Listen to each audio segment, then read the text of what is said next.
Drop your cup, sit back and take it easy. Welcome to the show. Pull up your seats where the music flows. And vibe so sweet. We've got a night full of joy and laughter. Just press play for the rhythm and feel the banter.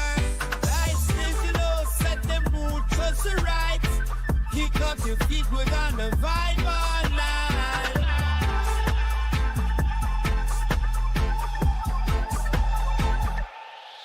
Welcome to the show. It's T with D. DJ spinning tracks. Got that reggae spree. Tune in the dots. Let the vibes be free.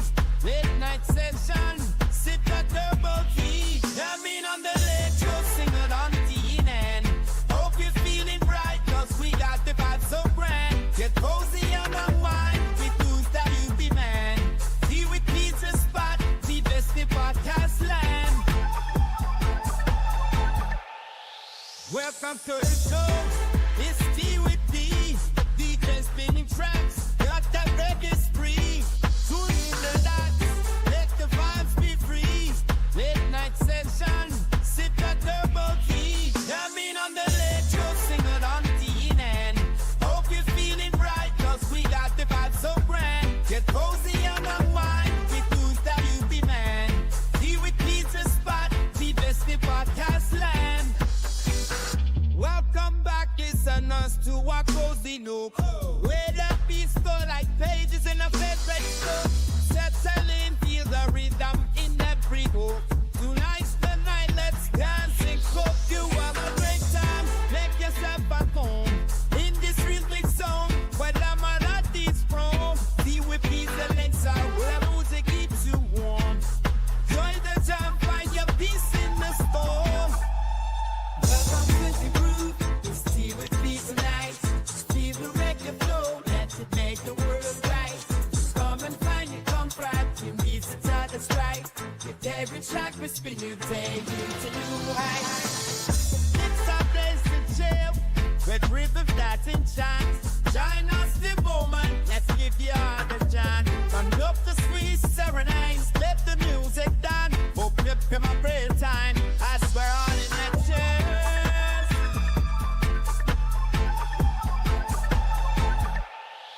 Welcome to the show. It's T with D. DJ spinning tracks. Got that reggae spree. Tune in the dots. Let the vibes be free. Late night session.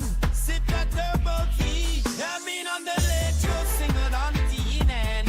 Hope you're feeling bright. Cause we got the vibes so grand. Get cozy on the wine. With tunes that you be man. T with pizza spot. Drop your cup, sit back and take it easy. Welcome to the show. Pull up your seats where the music be.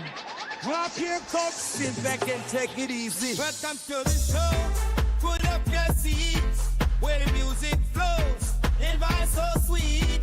We've got a night full of joy and laughter.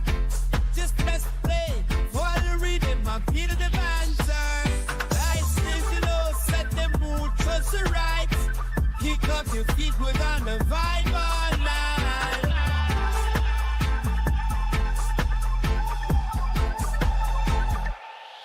Welcome to the show. It's T with D. DJ spinning tracks. Got that reggae spree. Tune in the dots. Let the vibes be free. Late night session. Sit at double key. Come in on the late show. Sing it on the end. Hope you're feeling bright. Cause we got the vibes so grand. Get cozy on the wine. With tunes that you be man. Tea with pizza spot. The best in podcast land. Welcome to the show. It's T with D. DJ spinning tracks. Got that reggae spree. Tune in the dots. Let the vibes be free. Late night session. Sit at double key. Come in on the late show. Sing it on the end. Hope you're feeling bright. Cause we got the vibes so grand. Get cozy on the wine. With tunes that you be man. Tea with pizza spot. The best in podcast land. Welcome back.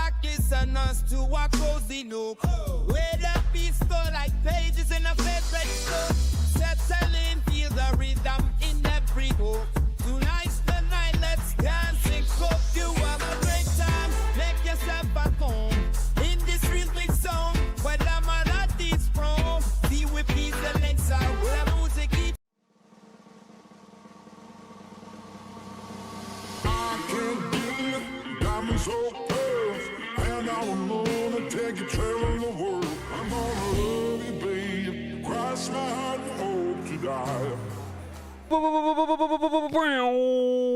Ladies and gentlemen, welcome back. Mrs. P working overtime, shaking that laggy leg, and here we are. Ladies and gentlemen, it's great to see you. Hope you guys are well. Hope you guys are warm, kicking it fly today, baby, because it's Thursday, and that means it's time for a little tea with P, where the T is beer and the P is me. And baby, we're gonna sit down. We're gonna talk about all things nudes, culture, science, health, you name it. Nothing's off the table, baby. We just recently took a survey. Of everyone polled, 63% said they repeat the intro as I state it each and every show. So are you part of that 60%? Truth be told, we didn't take a survey. There are no 60%. Okay, friends? But it's great to see you guys. I hope everybody's having themselves a fantastic day. We've got a fantastic show in store for you today. As a matter of fact, we're going to be talking about a few things. Looks like the president put CBD on the map. Never heard of it until yesterday. That's fantastic.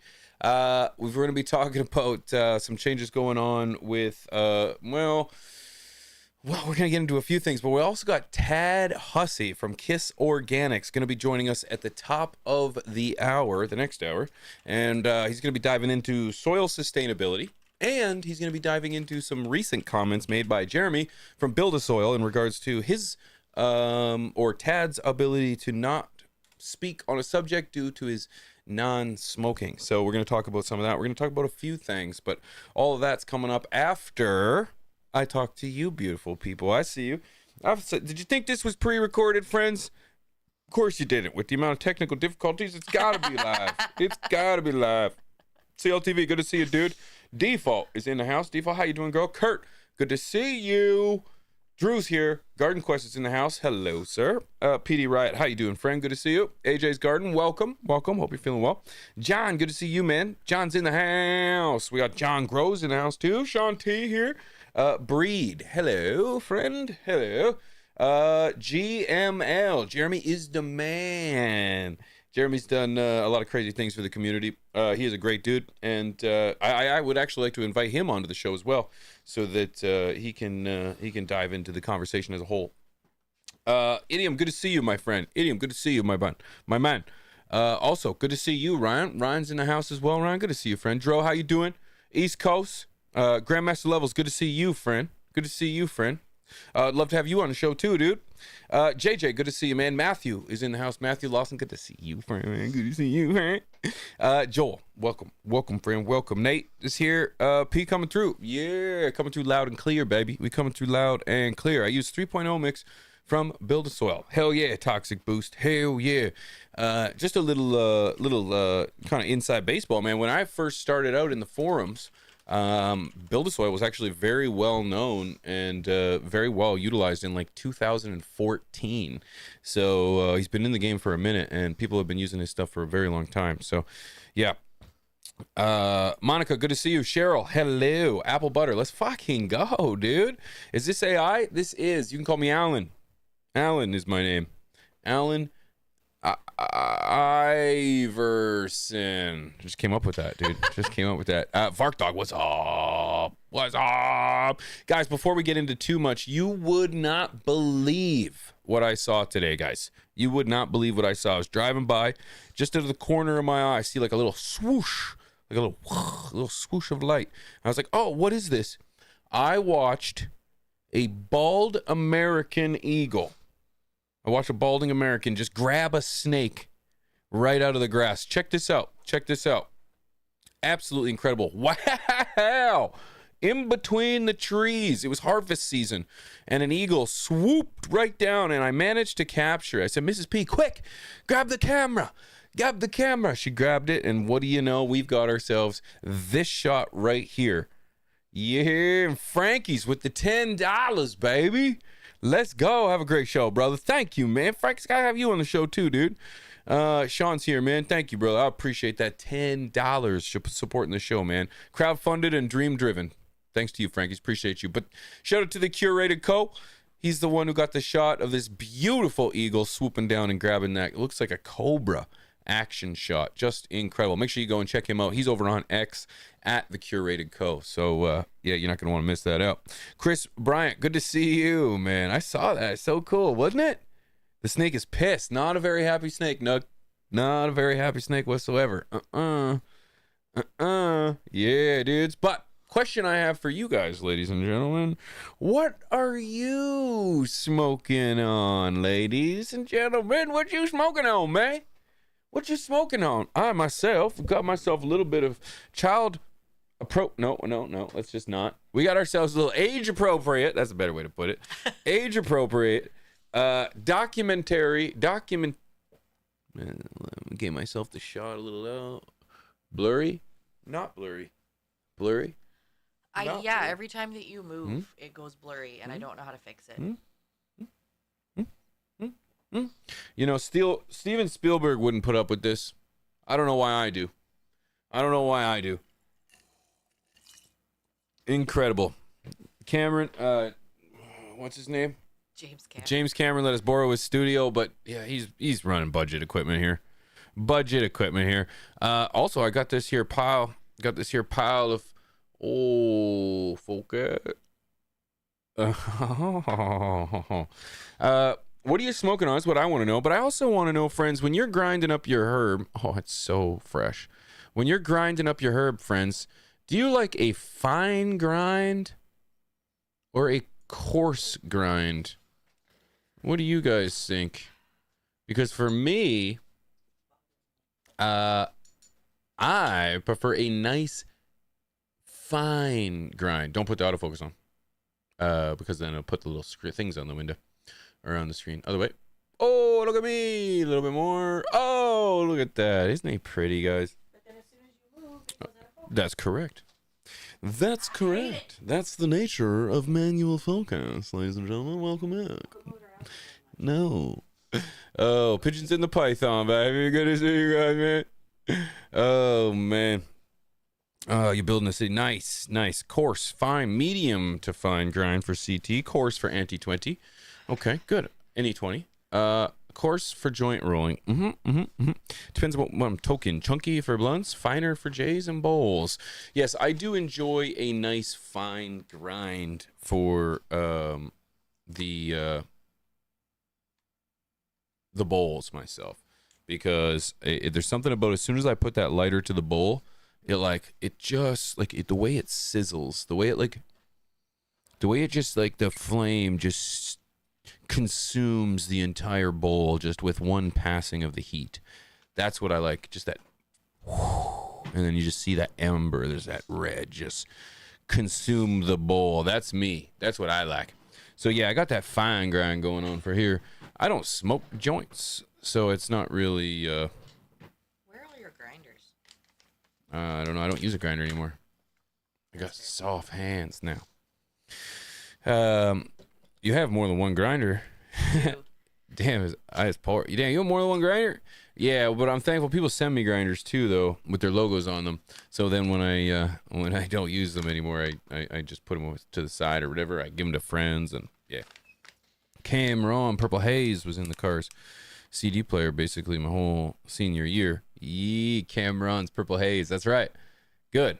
Shout out to you, man. Shout out to some good music. East Coast, good to see you, man. Matthew Lawson's in the house. Long John, don't tell me, please, you're believing that Orange does he's his own makeup? King Tylenol shit. I have no idea. I'm just a peasant of the middle class, and I only know what they want me to know. So That's all anybody knows. that's it, baby. That's all I got. One thing I do know is I'm here to toke some pot with you, my friends. Yes, I am. Cheers, dudes. One thing I know is it's been a minute since we've been here. Has it? Were we not here last week?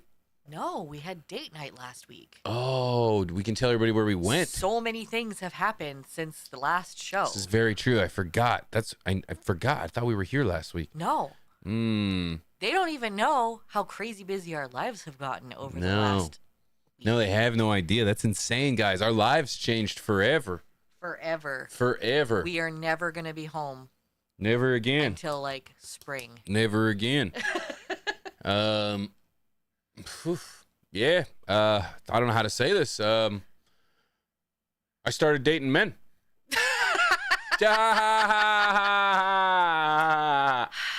We've already played that one. So Little P, ladies and gentlemen, for those of you that don't know, Little P was taking on some AAA hockey tryouts. But guess what? He made it. He made the team, ladies and gentlemen. So our lives over the course of the last couple of weeks have gotten crazy insane. And yeah, needless to say, it's been a crazy just endeavor. So yeah, thanks for all the love, guys. Appreciate you, man. Appreciate you guys. But we're literally not going to be home until spring. Yeah. Literally, thankfully Thursdays. I'm glad we moved. Thursday's our day off. Yeah, Thursday's our day off. So thankfully this won't affect T until our 5-day long tournament in a few weeks. Oh yeah. But for those that don't know, Mrs. P and I went on date night last week, and yeah, guess what we did? We went and saw Korn. Yeah. Yeah. Oh my god, it was so good. Cheers, dudes. It was so good. So good. We had the worst seats in the arena. They weren't even that bad though. And it was amazing. Oh, Like, they it were was- that bad. You it could was see better when nosebleeds. you zoomed in on your phone. It was nosebleeds for sure. But you for know what? sure. Didn't matter. I didn't need to see their faces. The pyrotechnics and the lasers and the light show and everything that they put on, we could see fine. And you could hear everything because it was so loud. And when I zoomed in on my camera, I could see his face. So I mean, it is what it is. But I wasn't there to look at them. I was there to listen. Yeah. Yeah, it was pretty sweet. Dro, no, that's only for the Philadelphia games, dude. What? Oh, the guy beating her. Oh. Yeah, that was wild though. Yeah, no, the show was wild. It was a lot of fun. Shout out to Midas and Mrs. Midas. We had a great time. great time. So we did that, and then yeah, and then another thing is I'm out of focus again, Miss B. Can you fix me? I'm trying to roll the joint. Oh, you are trying to roll a joint. I can tell. Not going well. I don't have the proper tools.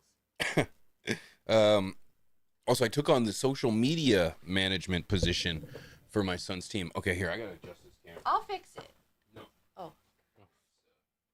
I need my whole head in the shot. Well, I could fix that. Oh, I didn't fix. Oh, Jesus. Miss P, help! Miss P, help! Help! Help! Help! That's why you don't touch things. If you can, yeah, I lifted it. I just gave it the old how do you do, but yeah, look at that. That's almost there. That's not bad, you know. That ain't bad. Help me like a man. Yeah, look like a man. Yeah, I'm gonna move. Oh, it looks great. It crisp as I could. But I'm gonna move all night. Corn before. Yeah, I did corn before 2002. Yeah, I did too. We did it when we did it. Miss P figured out. We did it when we was angry. We were angry teenagers. We were angry teenagers, and then we got over it. And then, yeah, it's one thing I learned is that corn never got bad. No. We just weren't angry anymore. You know, that's how I feel. That's And how. my favorite part of the night was the fact that there was everything from like 12-year-olds to 70-year-olds. Yeah. And everybody was decked out. Some people were just in their comfy sweatpants and a t-shirt, and they were just there to have a good time. And it was amazing. Yeah, Freak on a Leash Oh my was the God. encore. Encore is what comes last, right? Yes. Yeah. They started with Blind. It was amazing. Which I expected. I was just like, what? Oh, it was so dope, man. It was so cool. When It was they so left cool. the stage and they hadn't played Freak on a Leash yet, we were like, Yeah, they're coming yeah. back. They're coming back. Started with no drink. Because they can't. They can't. How do you leave the stage without your number one song? Mm-hmm. Yeah. I think I'm gonna need a beer, Miss B. I drank all Do my you rum. want a beer or do you want a rum? Well, I'll take a beer. There's one beer left. Oh, the rest are upstairs. Shame on me. I brought the rum down. I didn't bring the beer. She brought the rum down, huh? Corn on kids. Yeah. Oh, corn on the Disneys. Yeah, I don't know what it is about. But it was a great show, and I'm glad I had the opportunity to go. So shout out to Mrs. P. Yeah, so I took on the social media management position for my kids' hockey team. My God. literally have logged more hours in doing that than I have doing my own social media. Maybe because we're gaming all the time over on twitch.tv/pigeons420. Make sure you're checking that out, because we go live all the time, friends. All the time. So you're not going to want to miss out. Twitch.tv/pigeons420. We were actually live today. We were city building. Plus, I wanted to mention too, I already said this at the top of the show, but we got Tad Hussey today. Tad Hussey from Kiss Organics joining us in studio on the big screen for a conversation about soil sustainability. And we're going to talk about that. We're going to talk about his online shenanigans, and we're going to get into all the deets and the dirty. So stick around for that. But we got a few things to talk about, Mrs. P, don't we? Oh yeah, we saw Gojira too. We did. Oh, we did see Gojira. No, Rob. There was like 6 people trying to start a mosh pit, if you can even call it that. They tried. It was horrible. They were like chasing each other. I could see them from where I was at. It was sad. I could see them from where I was at, because we could see everything from where we were, and it was like at most 8, 9 people like trying to mosh pit. But I was just thinking, if you're down in the pit, you have one job to do. One job to do, and that job is to mosh. You got to go ham down there. And but they literally looked like they were scared of getting hurt. They were scared. So they were just chasing after each other in a circle instead of running into each other. And yeah, I saw 2 people trying crowd surf. I was just thinking, I'm up here in the nosebleeds, and I'm like, we were starting a mosh pit up in section 200 though, weren't we? We were. It was like it's in the hockey stadium. It was in the arena. So the way the seating is it's like we're nice and tight, but like you can stand in your spot and still be out of the way of the person behind you. So I was like, before the show even started, I leaned back. I was like, I'm gonna be standing. Do you guys mind? And the guy's like, nah, dude, you do you. And I was like, I'm gonna do me, dude. And I'm worried for you. That's all. And so. Again, like I'm going ham, dude. Like I'm having the best time of my life in the 200th row, and I am not sitting. There's no way I could sit. I'm looking at all the people in front of me sitting, just bobbing their heads. I'm like, how could you do that? But then I always see those those Mexican videos where it's like you see like the crowds, and then the thing collapses, and so I am a little bit worried about that too, and I don't know why. That's a concern of mine, but I've seen it happen. Soccer stadiums and stuff in England, and I swear it's Mexico, dude. I swear it's Mexico. A lot of them are Mexico. Yeah. A lot of them are Mexico. I have footage, by the way, you guys. I'll release it sometime. She has footage of Mexican stadiums. No. Of P moshing out in the stands to Freak on a Leash. It's great. It's great. No, she doesn't. I do. I promised Little P that I would get him doing it live, because he sings it all the time at home, and it's Lil P's favorite. Yeah, that was wildin'. It was fun. And then so I had never really heard of Gojira. They were there. They were great. They were great. That was a great show. And then you could feel the heat from the fire on stage. Yeah, Lowe's was there. That's a death joint you're rolling, Mrs. P. You guys can't see this behind the scene. Smoke it all at once. She's literally taking all the scrapings that I've been collecting. No. I gave you all the scrapings, and then I busted up my own stuff. I'm just saying.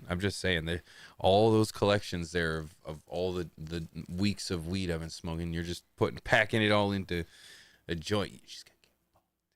She's gonna get fucked, dude. It's pretty decent weed, dude. It's pretty decent. No. This is the dispo shit. Oh. I didn't want to smoke your good stuff. Oh, I didn't. Well, you can smoke whatever you want. No, she says. I can smoke anything. She can smoke anything. It'll be fine. Dispo weed, ugh, Mrs. P. You didn't. Okay, well, in fairness, somebody's got to get rid of it. The amount of keef you put in there, it's gonna be very nice, regardless of what it is. No, it'll be good. No matter what it is. Poor thing. So we got some things to talk about. We got a few items to discuss, ladies and gentlemen.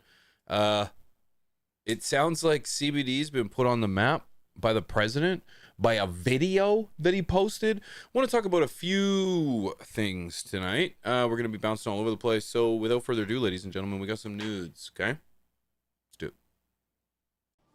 Canna news. All things culture, science, and health. Your one-stop shop for all things Canna News. First one I wanted to start off with, ladies and gentlemen, is a story about stocks going crazy surrounding CBD. And the reason they're going crazy because of CBD is because the president decided to post a 2.5+ minute video about the benefits of CBD and using it to take care of your ailments, as whether you're an old person or somebody. Typically it was actually pushed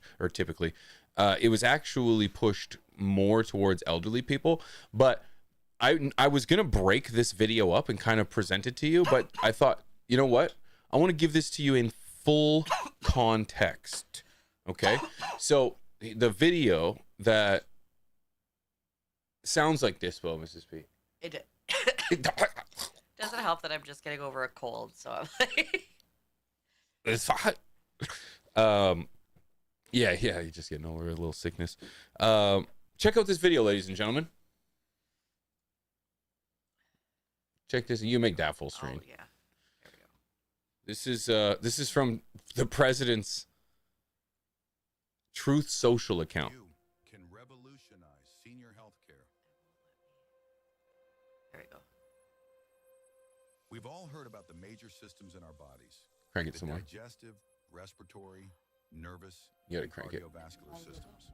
But there's one essential system discovered in the 90s that you probably never heard of. It makes all of the other systems work smoothly with each other. Like a conductor, ensuring the different sections of an orchestra all play a beautiful symphony together. This system is called the endocannabinoid system. It has been acknowledged and studied by scientists extensively with support from the National Institutes of Health. As we age, the system weakens. As a result, the different systems in our body stop working together smoothly. That's one of the reasons older adults struggle with pain, inflammation, cognitive decline, and other ailments of aging, for which doctors often prescribe dangerous and addictive pharmaceuticals. They also recommend lifestyle remedies, such as exercise, good diet, and stress management. And while all these improve the system, it is only fractionally and over a long time. But here's the game changer. The system can be restored faster using hemp-derived CBD. When the system is restored, pain subsides, sleep is improved, and stress is reduced. When the system is restored, disease progression can slow down, and years are added to your life, as well as years spent in good health. And 20% of seniors are already using CBD today for pain, arthritis, cancer symptoms, sleep disorders, Alzheimer's, and many other ailments of aging. But doctors are not equipped to provide guidance, and there are no FDA standards for what is already in the market today. Imagine if that were the case for other medications. Older adults are suffering needlessly. Hemp-derived CBD can help them feel better, Yes, it live can. longer, and improve their quality of life significantly. A PricewaterhouseCoopers report estimates annual cost savings for the U.S. nearly $64 billion a year if cannabis is fully integrated into the healthcare system.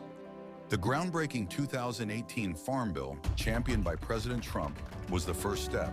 Now it's time to educate doctors on the endocannabinoid system, provide Medicare coverage for CBD, and give millions of seniors the support they deserve. Oh, thank you, Mr. will President. deliver the most important senior health initiative of the century, cementing your legacy and transforming aging care.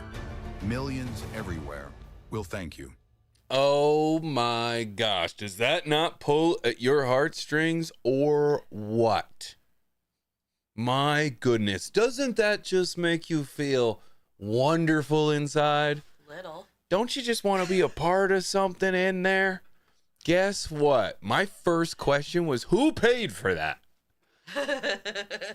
It's incredible to me to think that all of a sudden the president of the United States is sharing a video about CBD. There was some very important tidbits of information to gather from that video. Some very important things were mentioned. First of all, he mentions the endocannabinoid system. Well, hello. Okay, that's fantastic. And of course, it's not like it didn't exist until the president mentioned it. No. However, now it legitimizes that the government acknowledges that one exists. So now anyone who provides an argument in favor of, or at least with support of the endocannabinoid system, I think legitimizes their approach and their stance when they're arguing towards Congress. Second of all, they also mention how long and extensive research has been provided or done for the endocannabinoid system. It's like, what? It's like, okay, so now you're also admitting that it's been years of extensive research. Okay, we're not going to get into the arguments of like why we're still pushing a narrative of it's not working and that we need more research and science. No, oh, here comes my dogs. Here comes my dog. That's crazy to me. So we've had the research. It's always been there. However, there's that persistent argument of, well, we need more research. Well, we know that the research exists. Then he continues to say, and that video says that it critiques and defames the pharmaceutical industry. Dangerous pharmaceutical drugs. And then there's that label that says probably won't work or whatever it said. I don't have the reference to me. I don't know where Mrs. P's at. Sorry, they don't need upstairs. Oh, okay. We have a 14-year-old kid that could handle that too. You can't carry him up the stairs. He doesn't need to be carried. Being a big baby. My dog is convinced my family that he needs to be carried up and down the stairs because he has a cone. Unless I'm beside him and he just runs up. He's just being a big baby. Yeah. Sorry, what did you need? Nothing. Oh. So needless to say, it's just it's surprising to me that all of a sudden now we're seeing this video that confirms a lot of things that we've always known. That gives me the question of who paid for this? I just ask again, who paid for this? Because this doesn't come from nowhere. This means that either A, I think there is a company behind this, some pharmaceutical company that could be preparing for a shift in government, because let's face it, it wouldn't be too crazy to think that, major heads of pharmaceutical companies and governments heads and figures don't have dinners together and or text back and forth while their wives are talking about something. So it makes me think that there's a company out there or that's preparing for some kind of grasp on the industry in lieu of some kind of change that's going to happen. And the Commonwealth Project, it says at the very end, might very well be that company. So again, I'm such a cynical asshole that it's like you'd think that I would be excited and over the moon to see the president sharing this kind of information, but it's so much, so fast, so uncalled for, makes you wonder, where are the lists?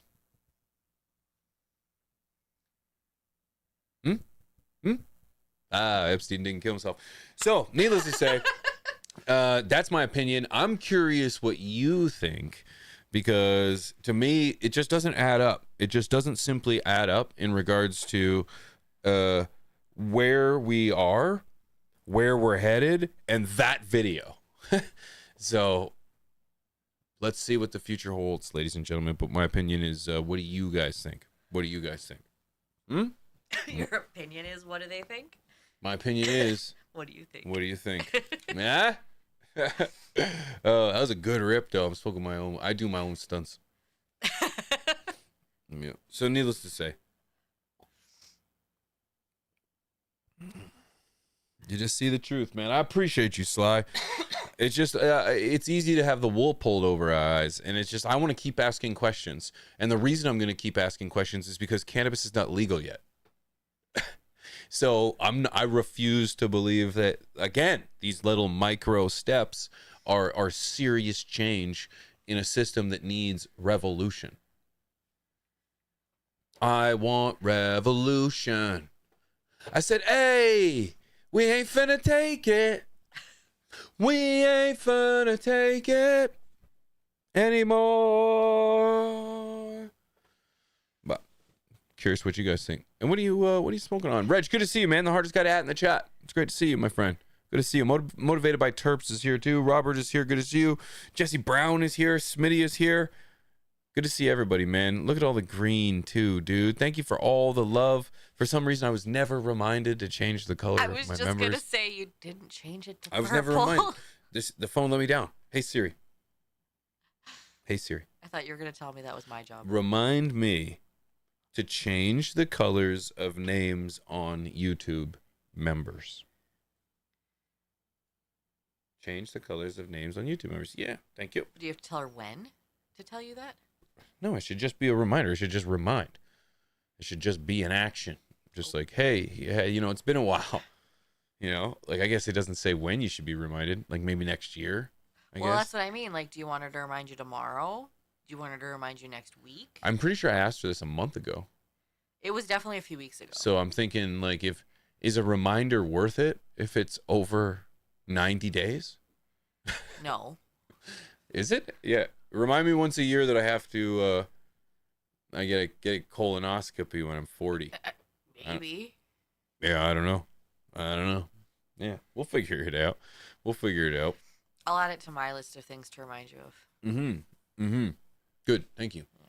Another thing I wanted to talk about is censorship, ladies and gentlemen. Censorship is one of those things that as the cannabis industry members and culture and community, we face all the time. And, I often hear people saying or telling us to find other platforms and to express ourselves and so on and so forth. But I was kind of surfing the interwebs, and I came across a very interesting post from the Blacklist. And you may or may not be familiar with the Blacklist. Blacklist is an Instagram account that tends to post kind of underground /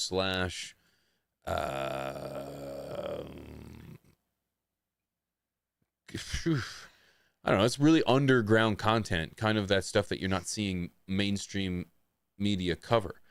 And it's an account I subscribe to. So, Mrs. P, can you show this one? Zoom out just a hair, just so they can see the accounts. The Blacklist, and they tend to have a lot of information. Some of it verified, and some of it is opinion. And I think that's fair. And welcome to my channel in terms of opinion.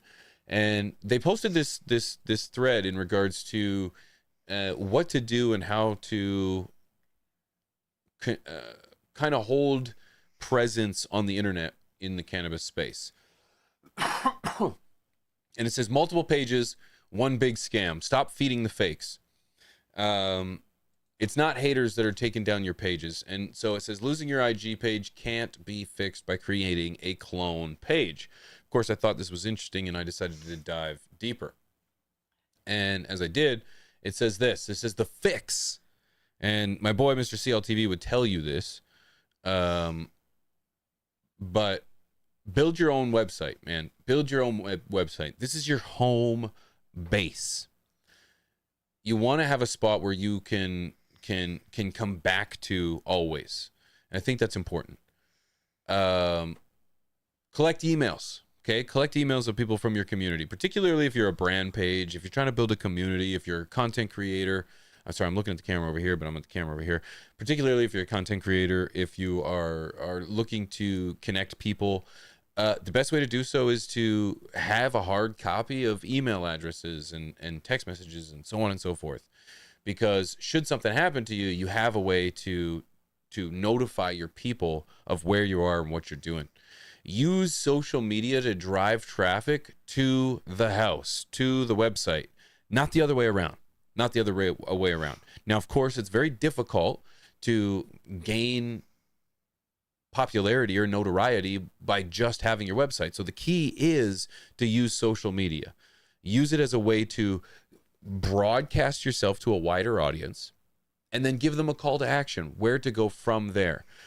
having a website is so important. That's why I encourage you to go check out pigeons420.com and check out the page over there. We got tons to offer, and there's an email list and all, so you can sign up and get all the kind of information. So if we do get booted and or blocked, I can get a hold of you to let you know what my next move is. So I just thought, I see this a lot. People are always like, well, why don't you go to the weed tube?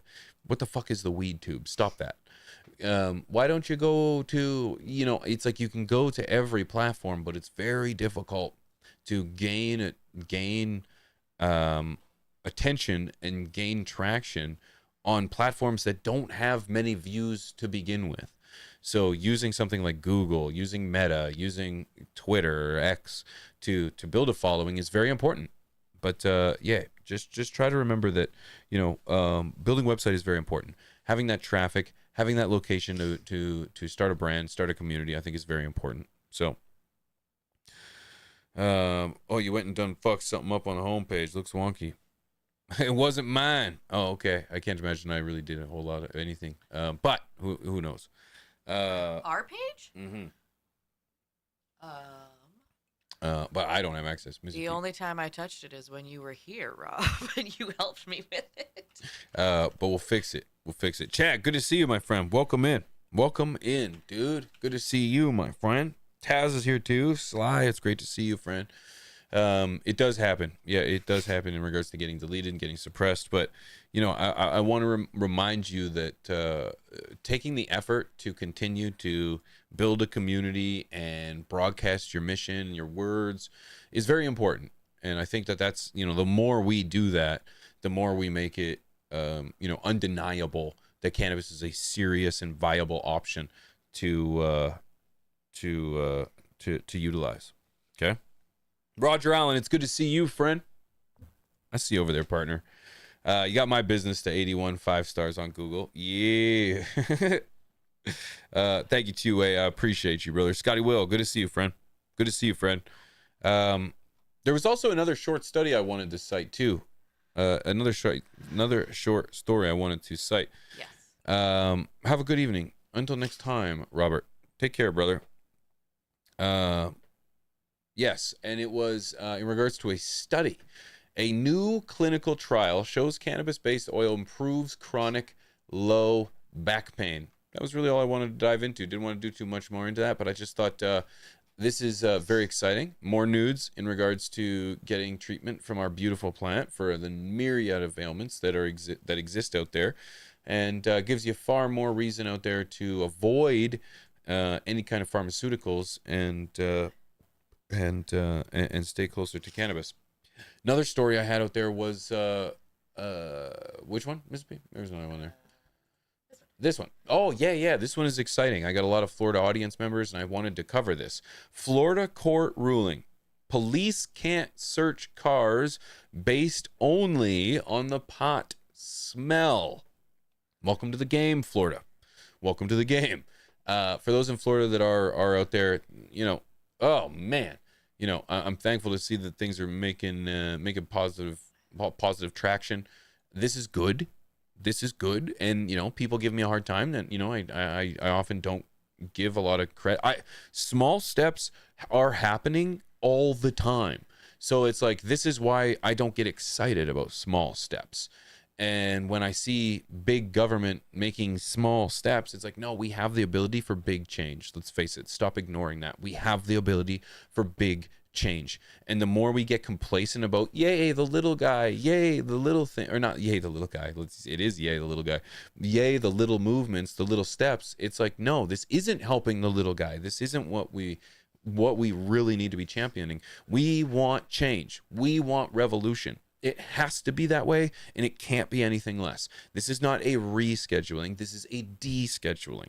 Rescheduling is, I gave a very viable argument. I posted a video, worst performing video of all time. Thank you. But I gave my opinion on what I thought would be a viable legal system, where it's like states still retain control, the federal government can still retain some kind of commerce, retain some kind of control in regards to domestic transportation and distribution. Let states do their thing, but it's like, I think that there should be another body that oversees everything to ensure that there's an agricultural approach, a medical approach, sport utilization approach, how we utilize this with kids, all kinds of things. There should be a board that covers all that. So that's my opinion on what I think a perfect legalization system would be, similar to many other things that are regulated, other crops, other medicines, other recreations. So I encourage you to go check that video out, actually, as a matter of fact, because I felt that it really summed things up nicely in regards to how I felt that a system should be set up. So consider that out. Look at everybody in the crowd, man. We got everybody here. Shout out to I see Kiss Organics out there, man. Good to see you, Tab, man. I appreciate you for pulling up. I see Untrained Astronaut out there too, man. And we got the Scrog Nation in the house too. Man, what a good looking flock tonight, man. What a good looking flock. Now that I got everybody's attention too, I want to give a huge shout out to my patrons, dude. Huge shout out to my patrons. Huge shout out to my members that support the show. Thank you to everybody who's on this list that I never did fix too either. That was so bad, such a bad idea. But set yourself a reminder. Yeah, set myself a reminder. Huge shout out to my patrons, man. If you want access to behind the scenes content, if you want to help support the show, we are dream driven and crowdfunded around here. So if you want to be a part of that, see a little behind the scenes. I do grow weed for all the critics out there. I really don't really care what anyone else thinks, but I do have weed. And if you're interested in that, I also help people grow weed. So yeah. Thank you to everybody who supports me over on Patreon. I appreciate you. And all the members here, dude. I appreciate you. And thank you, Frankie's, for that $10 at the top of the show. We're going to be sitting down with Tad in just a few minutes, actually. As a matter of fact, we're going to be talking about soil sustainability. We're going to be talking about the internet. We're going to be talking about all kinds of happenings. You're not going to want to miss that. So if you want to grab your bongs, grab a drink, get comfy, it's going to be a banger. So get ready for that. Dro, good to see you, man. Grow Ohio, good to see you too. Fino Dino. Is it Fino Dino or Fino Dino? We do this every week. I know. And I need clarification. I cannot go on any longer without it. Not knowing. Okay. Double A, good to see you too, friend. It's great to see Northern Scrogger in the house. You had one more story. I did. I know. Here? Of course I did. Okay. Yep. And what was it? Just in case I forgot. I don't know. What do you but think I did it was? What do you think it was?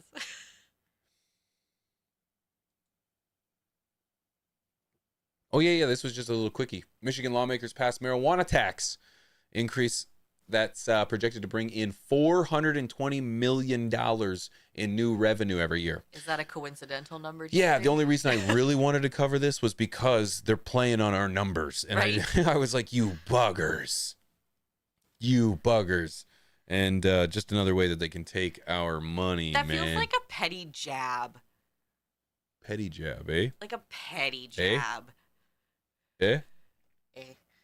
That's unfortunate. No, I get it. It sucks. We had issues too here, my friend. We had issues. Technical issues all around. It's a Canadian thing. The internet in Canada isn't that great, guys. Just so you know. I don't like the hamster gets tired every now and again running in the wheel, and so sometimes the internet gets shoddy. It's just the way it is. And then I gotta make my wife do it. And it's not bad, it's not bad. I get tired too. She gets tired too. Yeah, she gets tired too. So I'm gonna Tokyo Smoky here a little bit. And ladies and gentlemen, we're gonna be talking with Tad from Kiss Organics in just a few minutes. And let me tell you, I'm really excited about that. And I think you will be too. So stick around and pack a bowl. A age-appropriate, documentary, educational bowl. Okay? And sit back and relax because it's going to be fun. Okay? It's going to be fun. Frankie's, good to see you, G. Cheers, friends.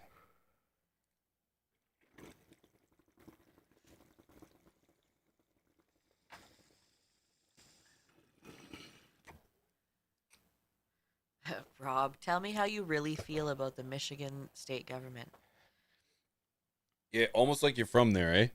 I get it. We're It's because we're taking passionate. we're taking that off Little P's college list. Michigan State no longer an option. Michigan State, eh? No, it's gonna be. You can't. I don't know. It's interesting to see that the taxes have already come in heavy for this plant. However, we can't get a solid legalization plan. Right. It's like, okay, They're willing to take the money. strange. It's not it's not unsuspecting, of course, but that's just my humble opinion. However, ladies and gentlemen, without further ado, I think it's only time and it's only appropriate that we have a sit down with our friend, Mr. Tad Hussey from Kiss Organics. So, strap on, strap in. Woo! We're gonna have some fun. It's not that kind of conversation. Well, it could be. Let's go, baby. Come on and lift your glass. You've won your own free pass to be our guest. If you're stressed, it's fine dining we suggest. Be our guest, be our guest, be our guest. Ladies and gentlemen, welcome back. I am very excited to announce that we are sitting down with Tad Hussey from Kiss Organics. Tad, how are you? Doing great. I really appreciate the opportunity to chat and dive deeper on some of these topics. Pleasure is all mine, Tad. I've seen you around for a very long time. I've been following you. We had a conversation over on From the Stash. It was a wonderful conversation, and I happened to see a few comments of yours on Instagram, criticizing, maybe not criticizing, but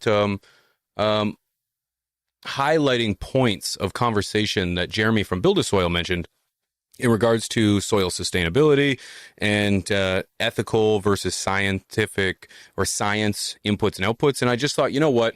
I'm very excited to have this conversation, and I'm very excited to have it with you. So this is going to be a good one, man. I really appreciate it. So, Tad, real quick, for anyone who doesn't know, who are you and what do you do? Sure. Yeah. So my name's Tad Hussey. I own a company called Kiss Organics. It stands for Keep It Simple. And first and foremost, we're a soil company. We make living soils, and we sell a variety of different organic inputs. We try to be a one-stop shop for the cannabis grower. That being said, our real passion is organics and science, and where those two fields merge. I really love looking deeper into cultivation science and how we can be more sustainable and do a better job for the environment. And through that, I started a podcast called Cannabis Cultivation and Science.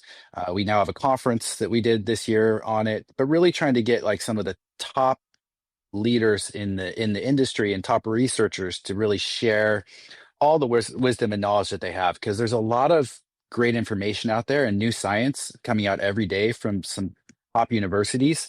And so the main mission of Kiss Organics is to bridge the gap between cultivators and growers and research and science, so that we can all really continue to improve and learn as we get advancements in our field.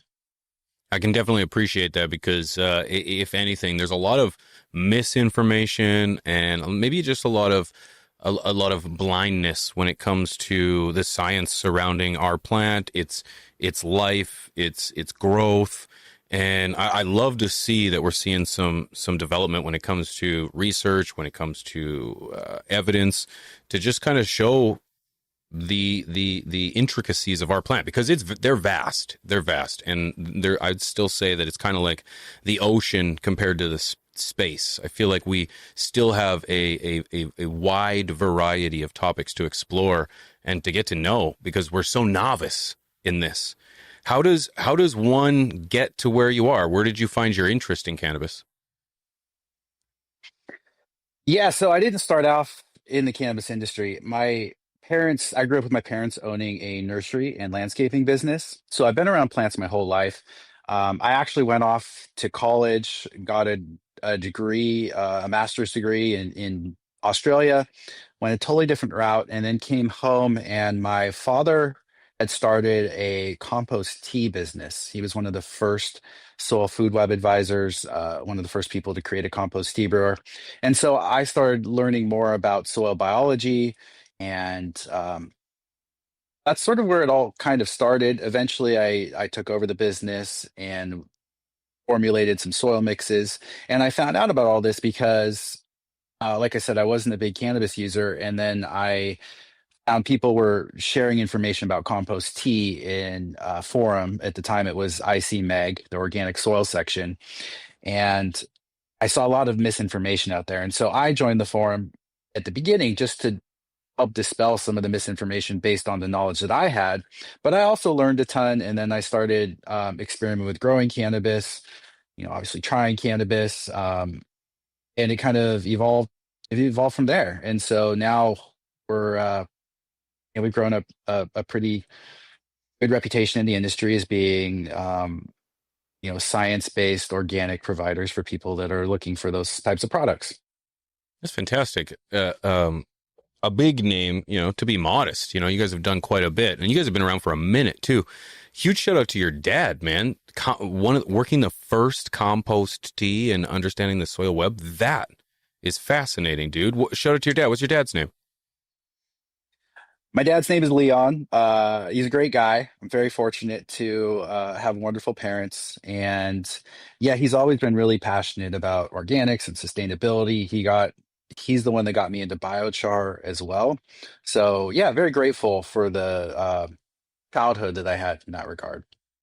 100%. I feel like in today's childhood, even in my own, we're too removed from our understanding of just the earth and working with our hands. So you are very blessed to have someone like your dad to kind of give you that start in the industry and just in understanding plants as a whole, because that's huge. That's underutilized today by most kids.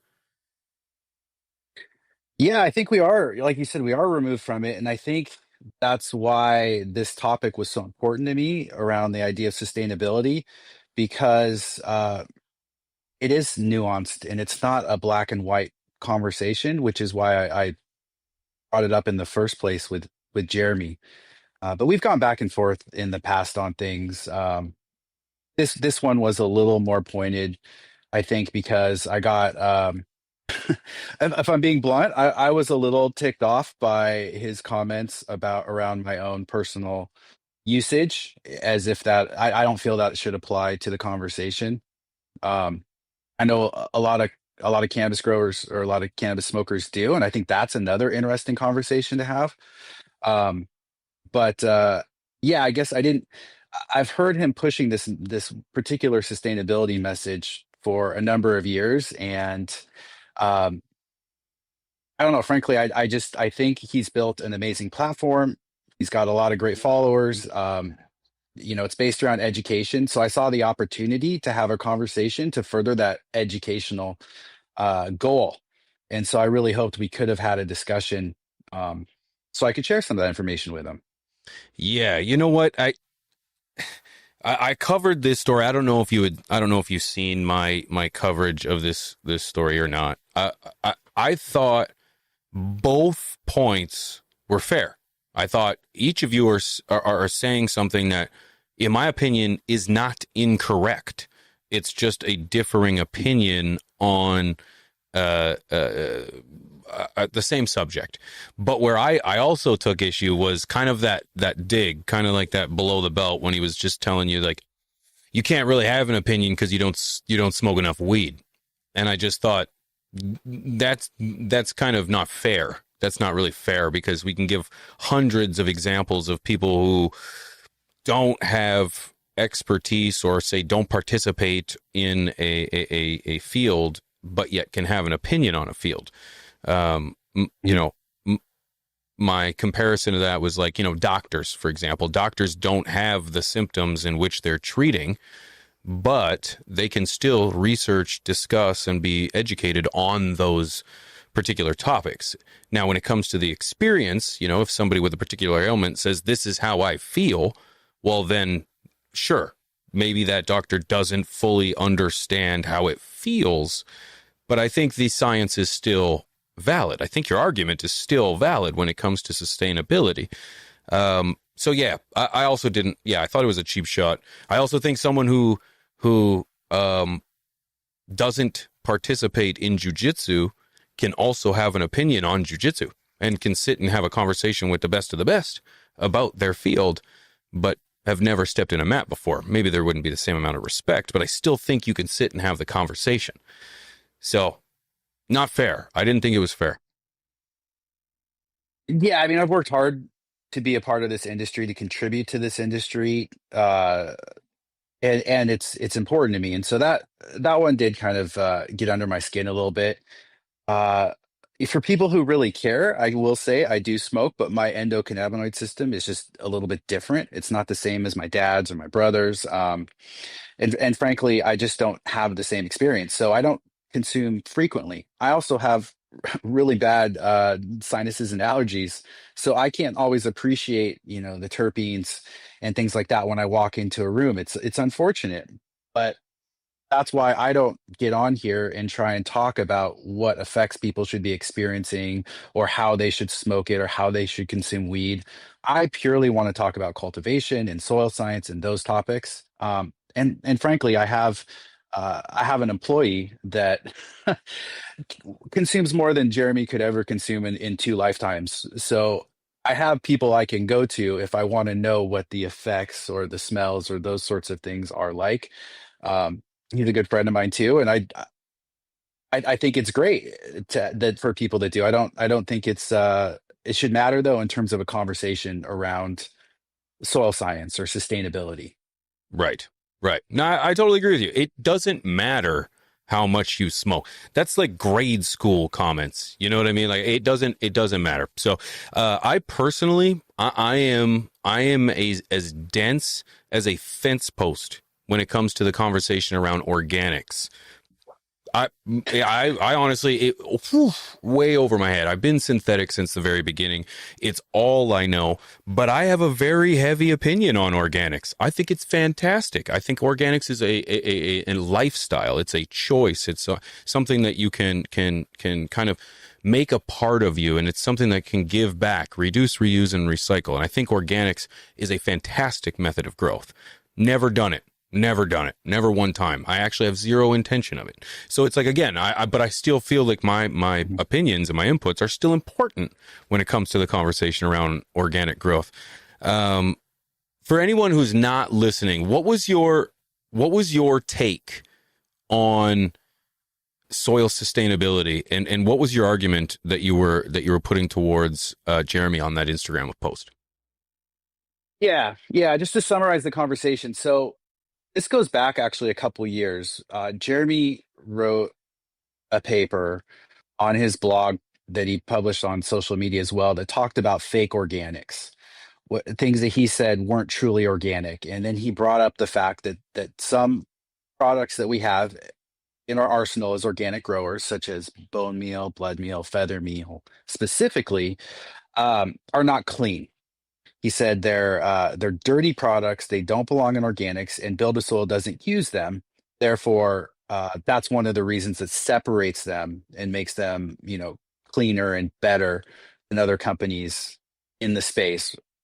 And I had issue with this, so I originally went on there and looked at it and read through it, and then clicked on the references that they had put. They had put scientific literature supposedly supporting their argument. But when you click through to the resources, the literature wasn't connected to what they were saying. And so then we had the soil summit, and I actually presented on this. I picked that as a topic. I was like, all right, if we're going to be at this soil summit, together, I want to talk about this issue. And so I did a whole PowerPoint presentation showing the research I was able to find about how, were these products indeed dirty? Because I was curious. If he was right, then I would have supported that. But when I started digging into it, I found that blood meal, bone meal were actually way cleaner than I expected them to be. There's research out there, specifically, I reference a paper out of Germany that looked at 77 different organic fertilizers. And what they found was that the bone and blood meal that they tested was very clean. It didn't have any PFAS, like PCBs, those sorts of forever chemicals. It was very clean from that. It was very low in heavy metals. Overall, it's very clean. So my frustration with that is that I know there's people out there that want to use organics. And if people want to use these products, I don't think we should be demonizing them. There's nothing inherently wrong with them. And as I mentioned in the comment thread, like if you're really about sustainability and we want to look at this from a permaculture perspective, and permaculture is sort of the forefront of sustainability as a movement or an idea. The ethics around it would say that we should be using these products like blood and bone meal because they're waste streams. If we don't use them, they're going to end up in a landfill. So really the highest use case for these things is to use them as fertilizer. That's the best way we can honor the animal. That's the best way we can utilize those resources. So that was what started this whole conversation is I just commented about that on his page. And then he replied to me with a comment saying that, it was disingenuous of me to, be a part of the cannabis community because I don't smoke, which isn't exactly true. I do. I just don't publicize it a lot. I don't think it matters. So hold on. And it's not really that was your first. Okay, that was the first response to your comment. Even then, well, it was that. And he also threw in that we don't mix our own soils. So we partner with a professional soil mixing company. I don't hide this. They mix our soils. We are literally on the same site as them. But we use their equipment because I haven't made millions of dollars like Jeremy to where I can afford to own my own soil mixing facility. And even then, I'm not a professional soil mixer. What I'm good at is the soil science and the formulation. I don't need to be the one mixing it together. I'm happy to outsource it. But he threw those two comments in, I think specifically to get under my skin. And I'm not going to pretend that it didn't work, but they weren't relevant to the discussion around sustainability or blood and bone meal. So yes, so then I was like, all right, well, F you, I'm going to keep going with this because you built this platform, people follow you and respect you. Like you should be sharing accurate information, not marketing information. And that's the biggest thing I have an issue with, So I think that's fair. Yeah. Okay, I think that's fair. I'm curious though, like what is I suppose this is a question for him, and I will try to have a conversation with him, but if you're not using the waste, because if the waste is going to be wasted, what is the alternative then? To just not use it at all then? Here's the argument. The argument is the animal slaughterhouse industry, the meat industry is shitty. Yep. That's the argument, which everyone can agree on. I'm on board for that too. It's horrible, right? So we don't want to support it.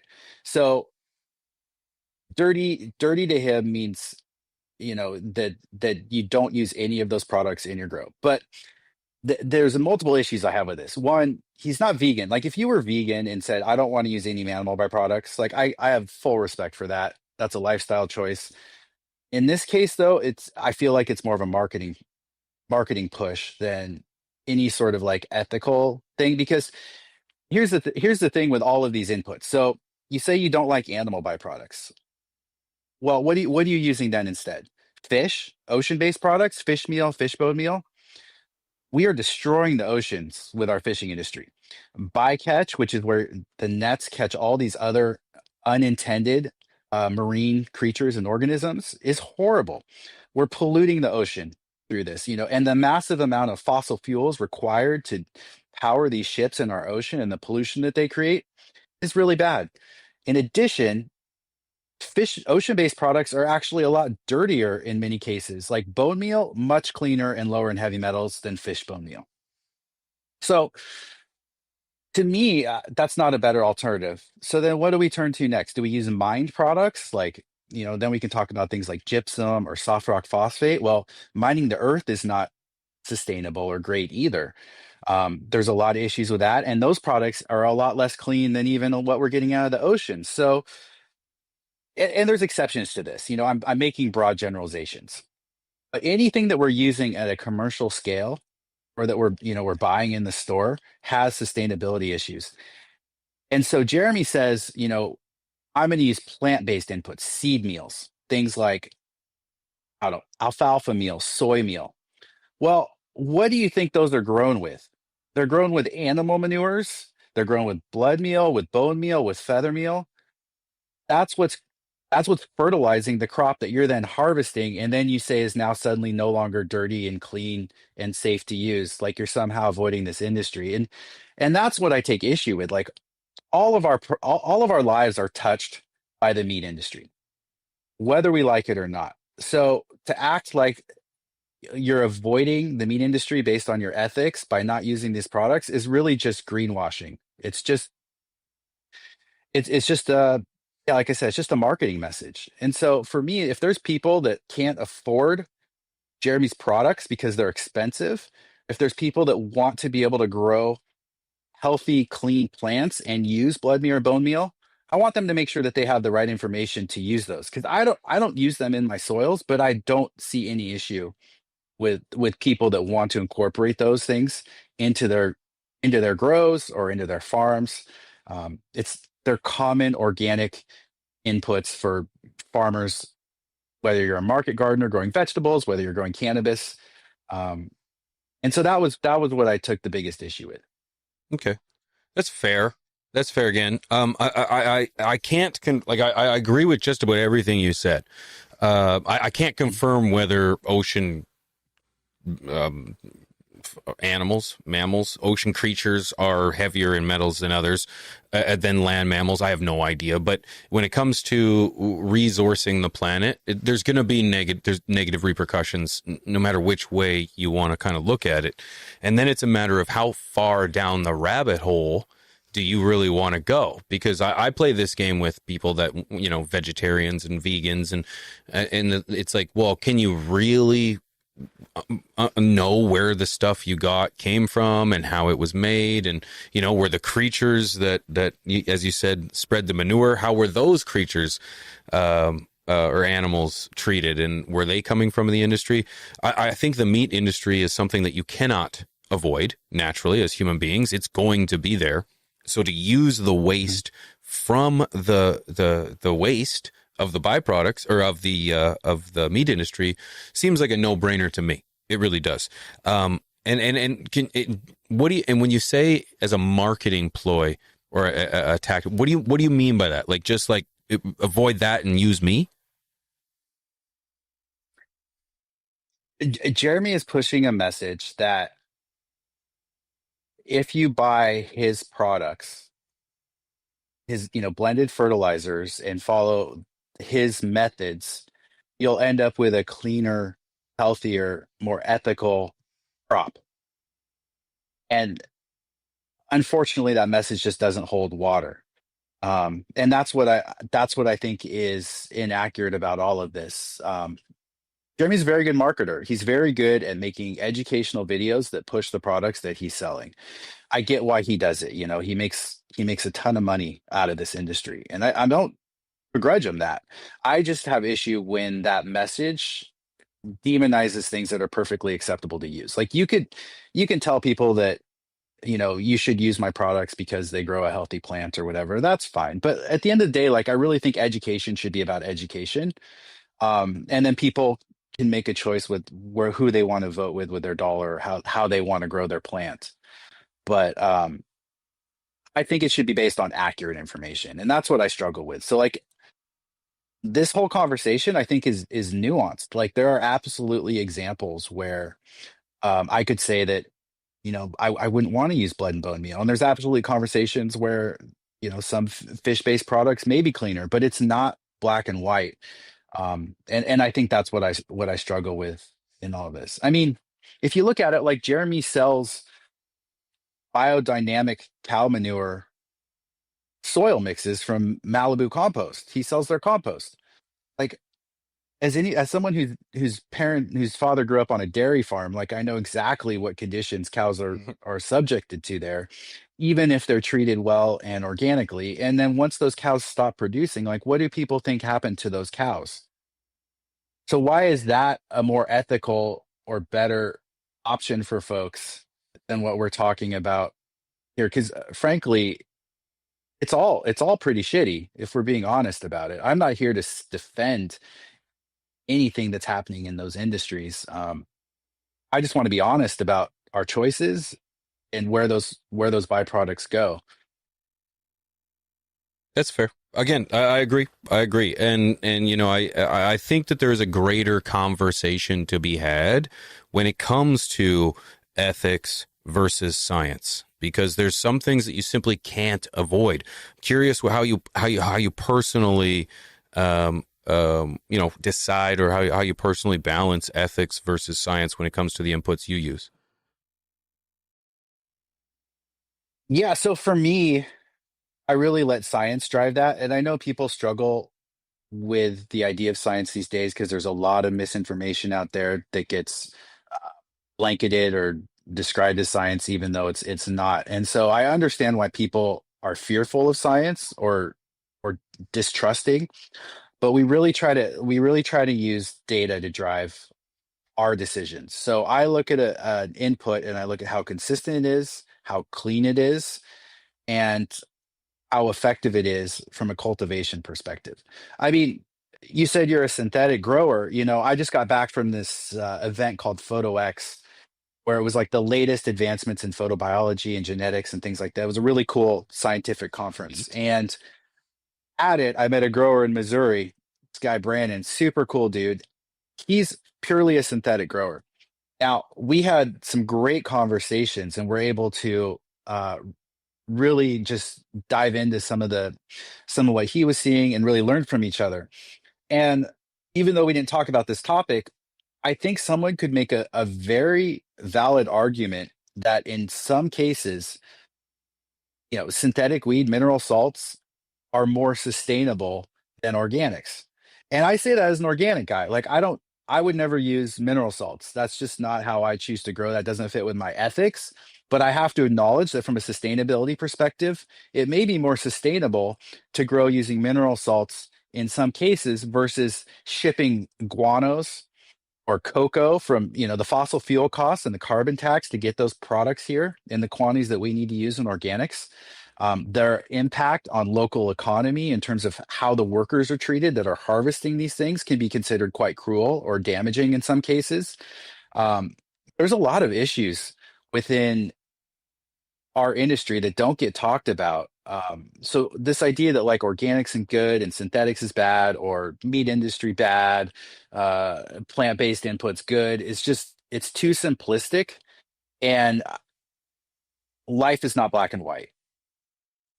You're not wrong.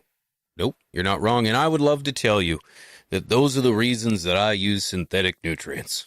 However, it has nothing to do with that and the fact that I could get a bottle at the store way quicker and just pour it in water. That was really it. That was the only reason. So I think that's interesting that you said that too, because as a synthetic grower using a synthetic salt-based nutrient with a soilless medium, it's, I have no problem admitting that I think hydroponics is probably the far superior method of growing with the direct when it comes to synthetics, with the direct to root response that you're getting with hydroponics.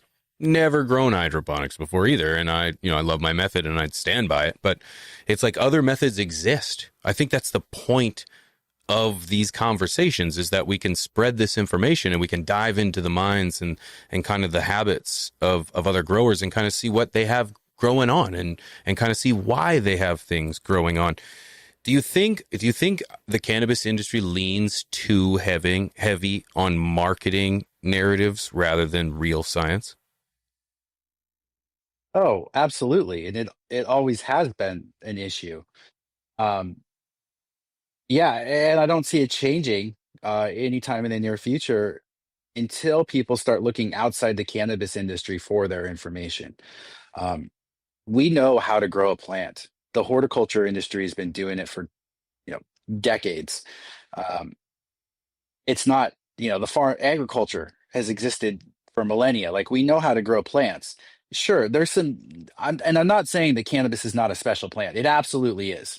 But we've learned more and more how to grow it, even just in the last 5 to 10 years. There's so much new information coming out. Like I just learned a whole bunch more about red light in relation to cannabis and what the research is showing. Fascinating in this past week.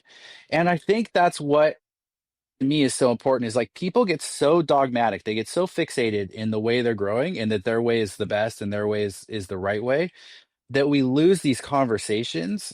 We lose this ability to collaborate. Everything ends up being an argument. And I hope I don't end up too much like I really work hard, and I hope others do too, to be open-minded to learning, because the Tad I am now and what I understand about cultivation is so much more than I was even 5 or 10 years ago. And that to me is this sort of like taking an approach that is curious and science-based allows me to keep learning because new information comes out. I can change my mind and improve what I'm already doing. And I that's something that's always been a really important value of mine. Good for you. Good for you. I think it's important. And you make a really good point in regards to the moment we start looking for this information outside of the cannabis industry, we're going to really see some huge advancements, because you see it all the time already in regards to products. This is the best, whatever machine, and it's only 900% marked up because it's green taxed, and it's used all across the world for a million different industries, but because it's used for our industry, it costs more. And yeah, it's frustrating. It's frustrating. So you make a really good point that when you start looking outside the industry, I think we're going to get a lot of answers. One thing I'm kind of curious in is like, what do you think would happen to waste streams and ecosystems if growers quit using byproducts entirely? Animal byproducts. Honestly, probably nothing. I mean, we're such a small drop in the water compared to what the industry uses. I mean, agriculture uses them all the time. The horticulture industry will use them too. They're sold to home gardeners, bundled in products from Down to Earth and other companies all the time. So it's not going anywhere. I don't think it's even going to have an impact. For me, it was more like, okay, I know there's growers, home growers specifically, that follow Jeremy and listen to what he has to say. And I just wanted to make sure that they didn't feel like they couldn't use those products because maybe they have something just down the road from them, or maybe they even hunt or something and we're able to like upcycle stuff from their own kills. Like the idea that these things are somehow harmful or dirty or bad for a cannabis plant just didn't align. And so I wanted to make sure that there was accurate information being put out. And so my hope was originally that like Jeremy and I could hop on, have a conversation, because to me, like, I think the only way we can improve and learn, I've gone a lot farther in this industry from collaborating with people than with arguing with them. Believe it or not, I know it may not seem that way in this case, but I really do believe that. And I think there's other aspects of the build a soul method that are flawed. Not in the sense that they can't work, but I think they're suboptimal. And I want to have a discussion about it. And that's my thing. Like if you have an issue with the information I'm putting out, let's talk about it. Like I love that because I'm going to learn. And if I can learn and improve, then I think that's great. So I'm always willing to have a discussion around cultivation. If I don't know something, I will happily say that. But yeah, that was what I was hoping would be, because I want to talk about, some of the things that he pushes, like chop and drop and cover cropping indoors and no-till and these sorts of things that I think are dangerous from an IPM perspective, and a heavy metal perspective. And so that's why I think a conversation would be good. Dude, and I would love to hear that kind of conversation. These are conversations that need to happen because now more than ever, organics, sourcing materials is in higher demand amongst home growers than it's ever been. I would argue, and I see it amongst my own community. When I've been on the internet blogging my experiences since 2014, and I've seen the evolution of not necessarily the organic process, but how home growers are implementing that process. And it's been beautiful to watch, and people coming up with new ideas and new formulas, and just seeing how it's advanced in the last 5 to 10 years has been incredible. So conversations like this are important. And again, it's frustrating when it's like, I read the comments. It was his comments, right? And he says the discussion stops here. And I just thought, Yeah. that's not really how this works. I would like to get this out. I'd like to have these kind of conversations because they're not being had enough, in my opinion. Yeah, I sent him some DMs about it too, and he chose not to reply.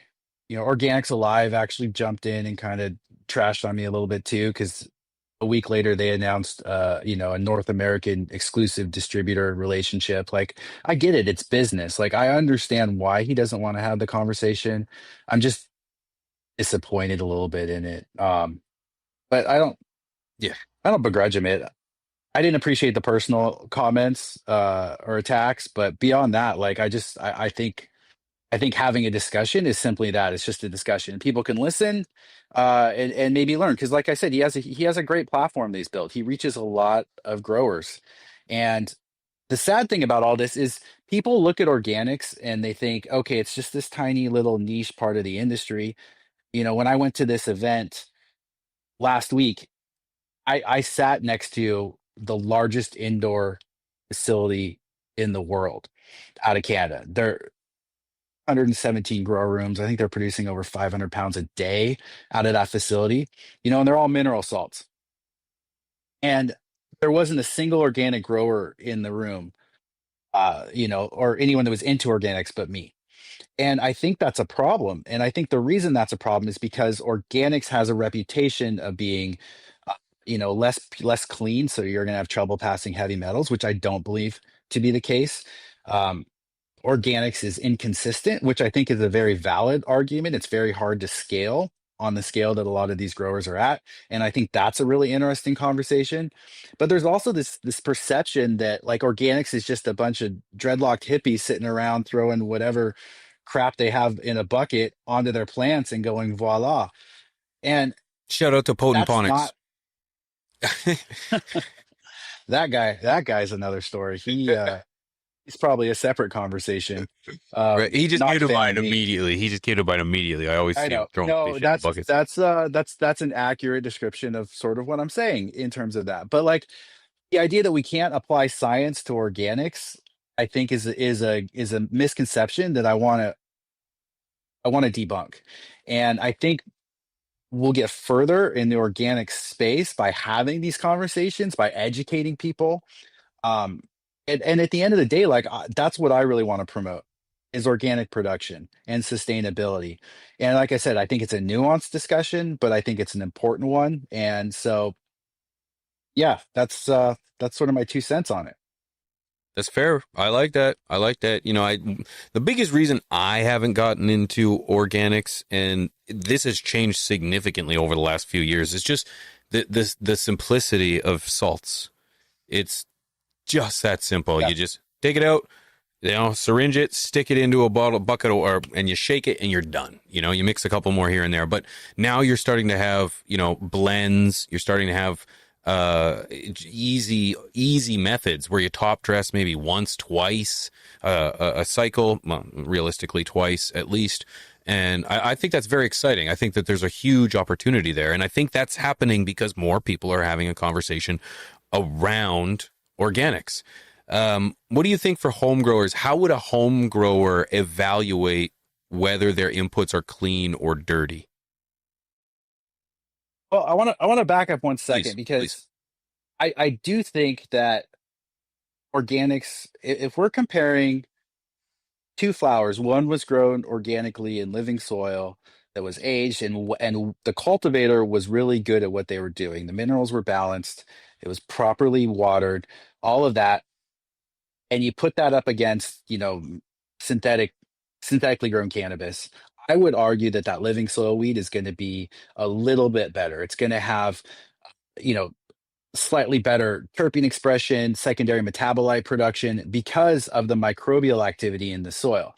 So I think there's actually a scientific basis for saying that living soil grown weed is potentially better than mineral salt grown wheat. I mean, a lot of people say that all the Athena weed tastes the same or something.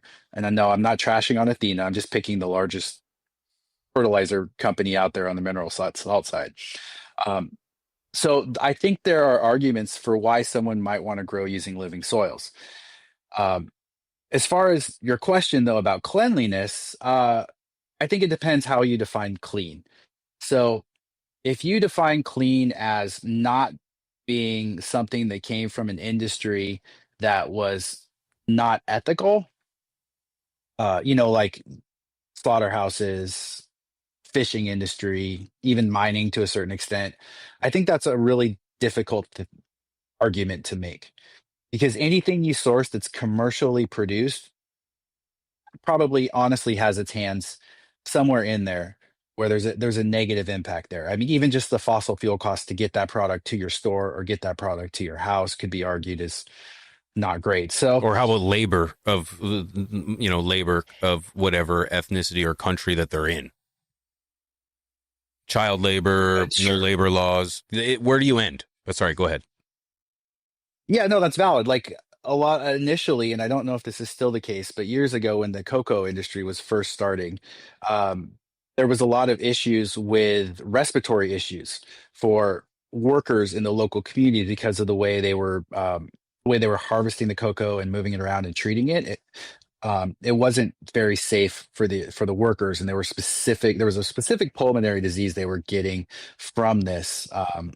And so, yes, absolutely. Bat guano destroys native ecology, carries risks of, histoplasmosis, which is a really nasty bacteria that can literally kill people.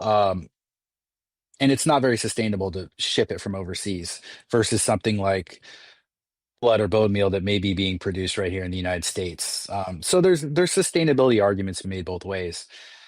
When I talk about clean, it's probably less from an ethical perspective. Like I'm aware that some of these things are going to have slightly better ethics than others, but to me, it's all pretty close. I want to look at it like from what I can measure, which is heavy metals, microplastics, PFAS, nutrient content. If I'm able to use less of something because it has higher macro and micronutrients, then that's relatively better. It's funny because from a cleanliness perspective, compost on the organic side is probably your dirtiest, most contaminated input. And a lot of people don't realize that or think about that. And these inputs are not homogeneous, especially compost or even soil. So we get a soil test or a compost test. They're using less than a teaspoon in some cases to evaluate a quite large volume of an input. So it's a nuanced conversation. I know I keep coming back to that. It's not black and white. But I think if people are really interested, they can dive in and into their sources and see how sustainable they are. Um, so yeah, and I think that's important. But this idea that like plant-based inputs are cleaner or more sustainable, some of the plant-based inputs had higher levels of arsenic, had higher levels of sodium, things that we absolutely don't want in our fertilizer.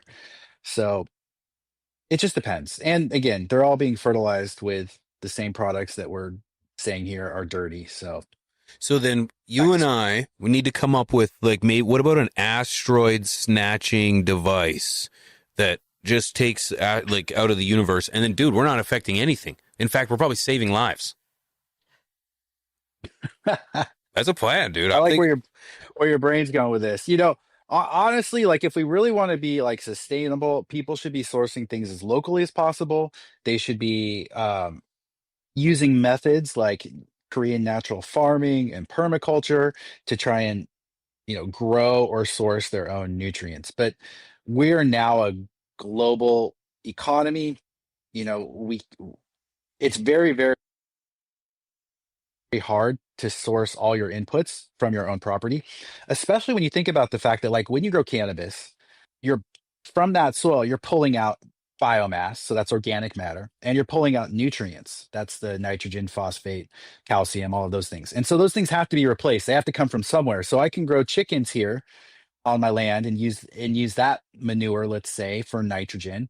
But then I have to think about, what am I feeding the chickens? Am I growing the corn and the soy and all the food that they need and getting them sufficient protein so that they still can lay eggs? And then am I, it gets complicated, I guess, is my point. And so everyone is bringing in inputs one way or another. And so people just have to be thoughtful about it, I guess.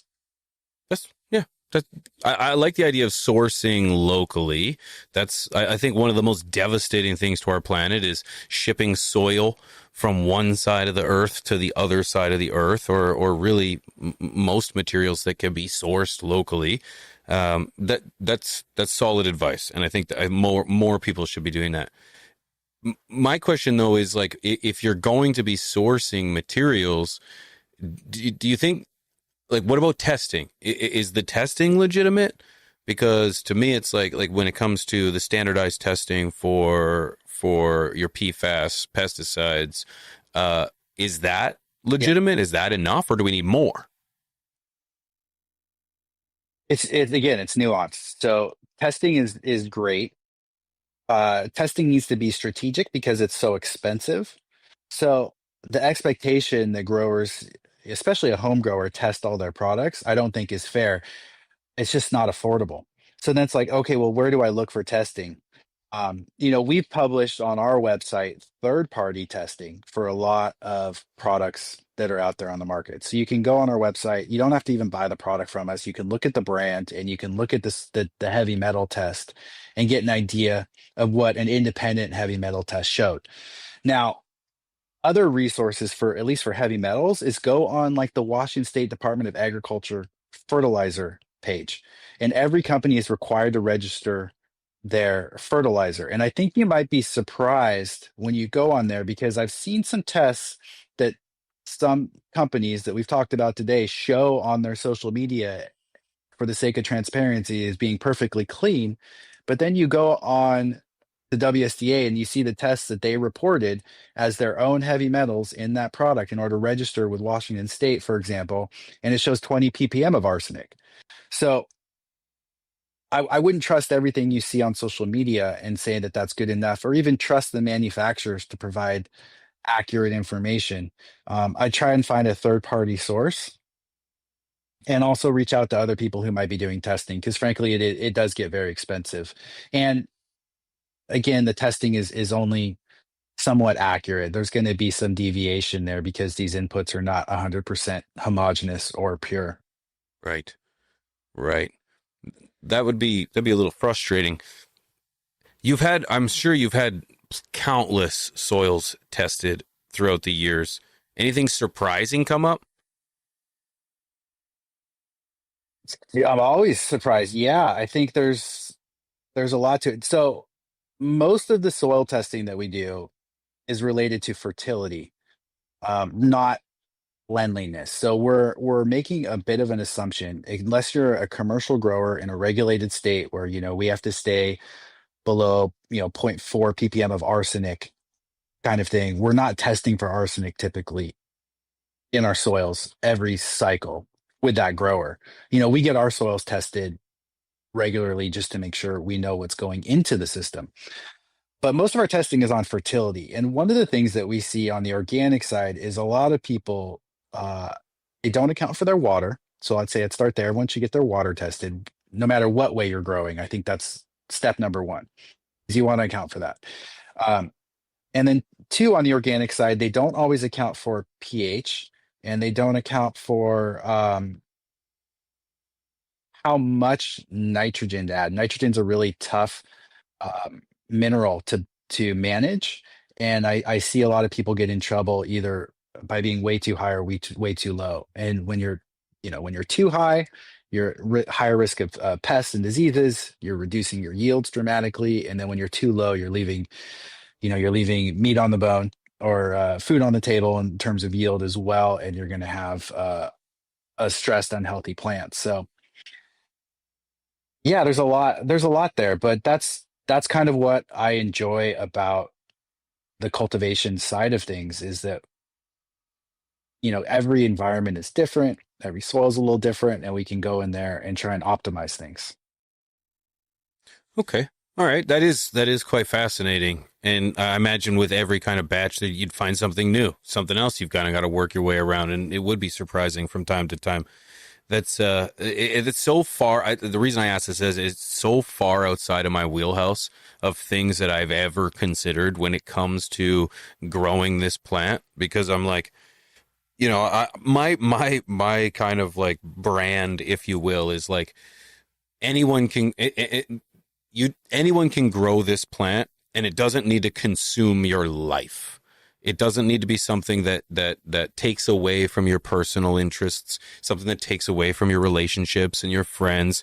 It may, but it doesn't have to. And so having these conversations about testing and soil and byproducts and sustainability is fascinating to me. And it's like I might sound like a fourth grader, just like grasping a question. So I really appreciate you breaking it down.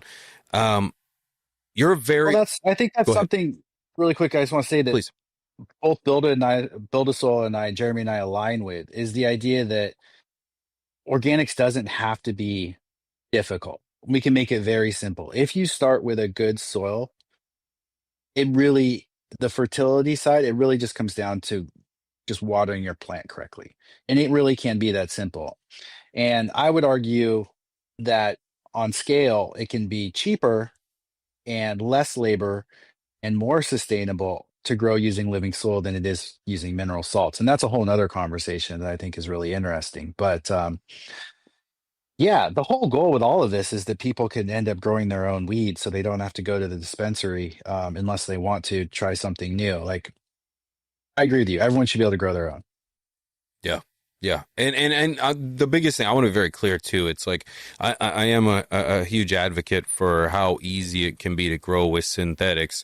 Over the years, I have been very humbled in my relationship with Chris and Rob, Mr. Growit, and Rob from CLTV.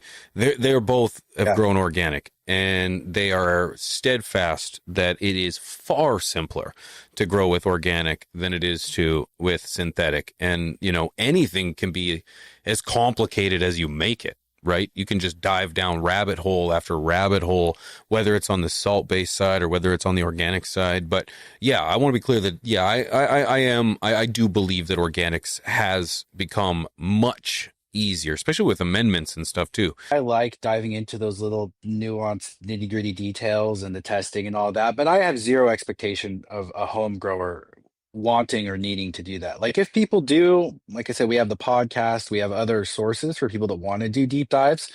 But really the idea is, and what started my whole business was when back in the medical market in Washington, and we were one of the very first people outside of Subcool, doing what now people call living soils. Um, Rest in peace. right on, yes. That whole thing was like if you're a medical patient and you want to grow your own clean organic herb, like here, just plant your plant and water it. And that was the whole goal with it. It wasn't for people to have to learn cultivation science and complicate things with all the stuff that we're talking about today. It was really to simplify it. And so that's ultimately still our mission. It's just personally, I like the science side. And for people who want to dive into it, I'm absolutely down. Good. Good. I like that.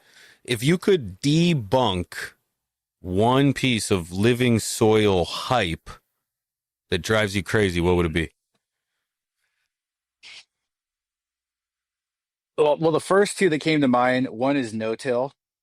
So that's a big one. This idea that you never disturb your soil and all soil disturbance is bad because tilling outdoors uh, on agricultural land is it damages soil structure, it causes erosion. That's what led to the big dust bowl. Like awful. And I'm not suggesting that people should be tilling outdoors continually. There's cases to be made. Again, it's nuanced as to when someone may want to till outside and there's better machinery for tillage outdoors. But if we're talking about indoor no till, I think that it's not optimal.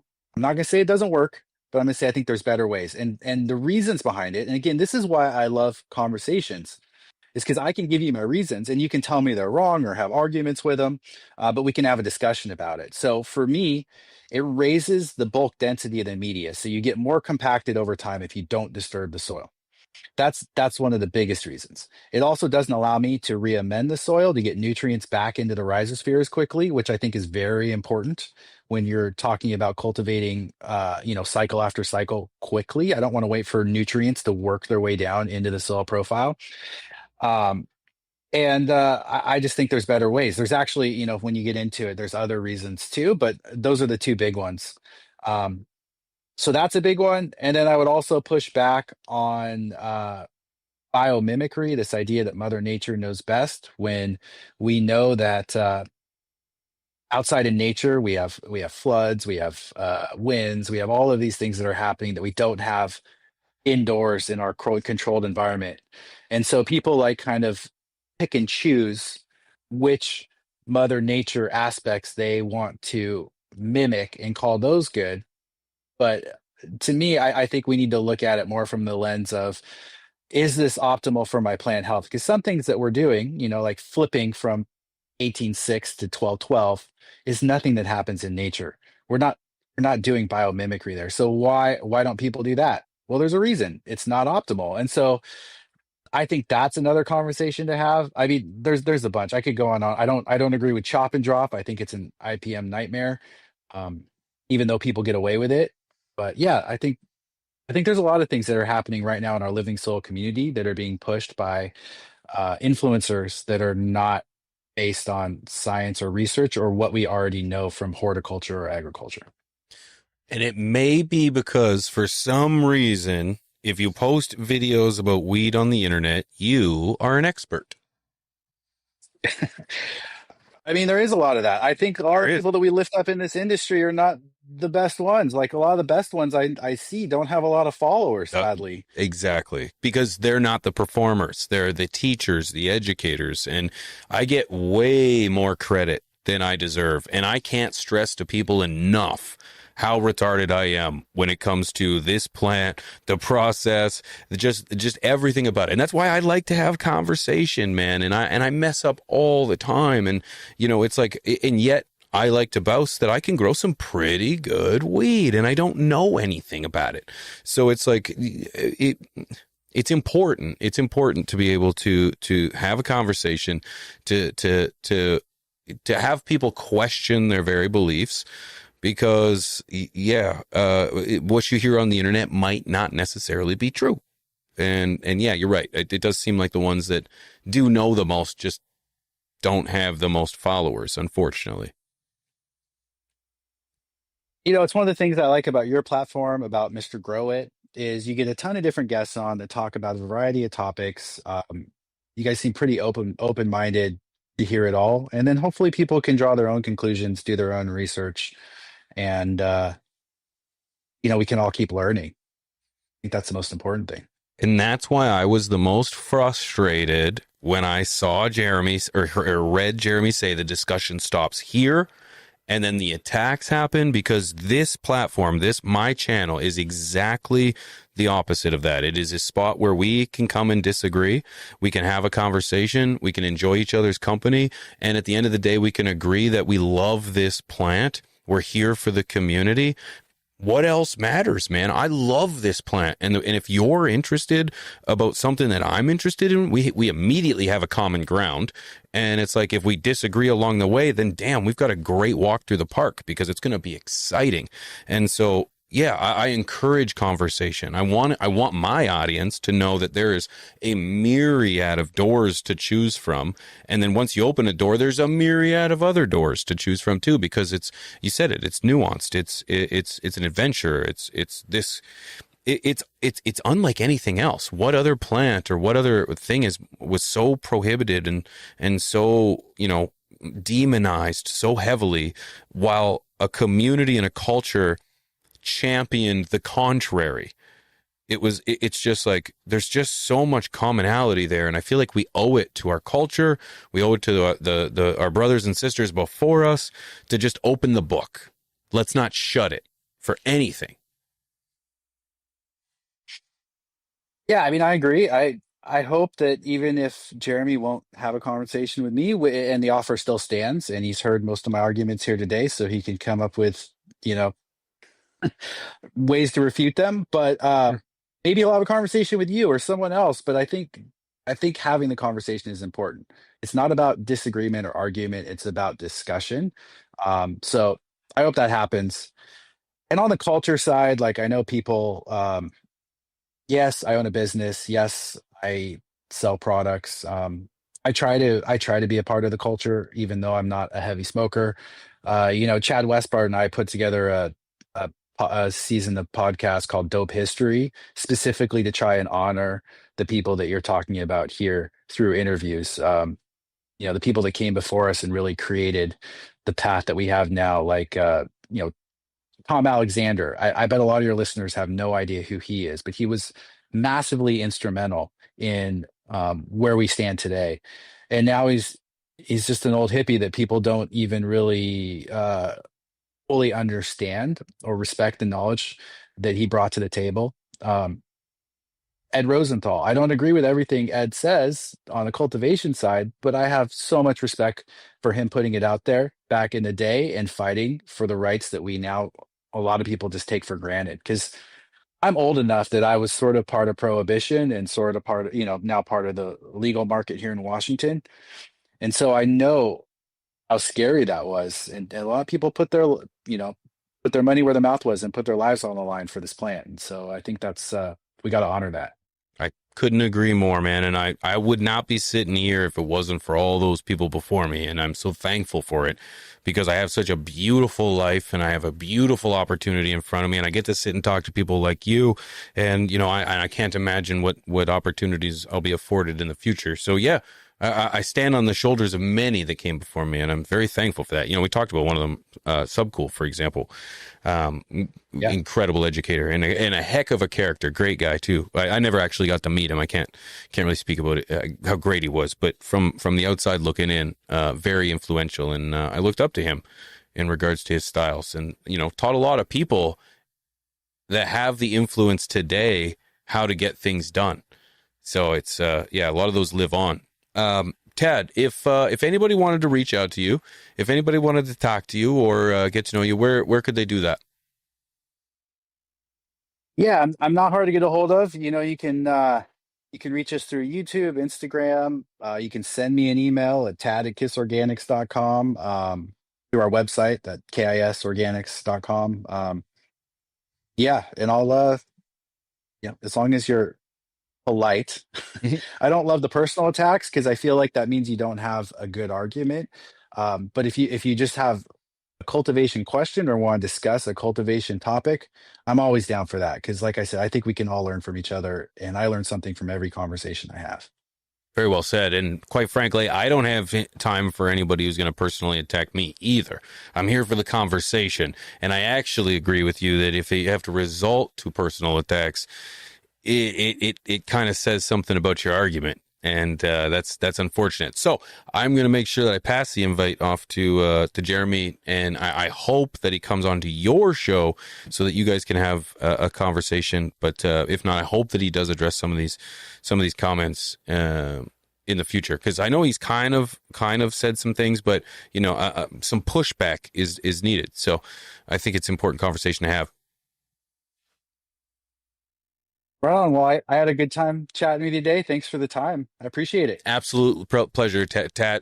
Absolute pleasure, Tad. Thank you so much for coming. I appreciate you, and I look forward to talking to you again in the future, my guy. Be well.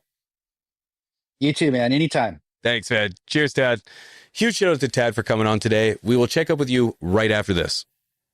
Come on and lift your glass. You won your own free pass to be our guest. If you're stressed, it's fine dining we suggest. Be our guest, be our guest, be our guest.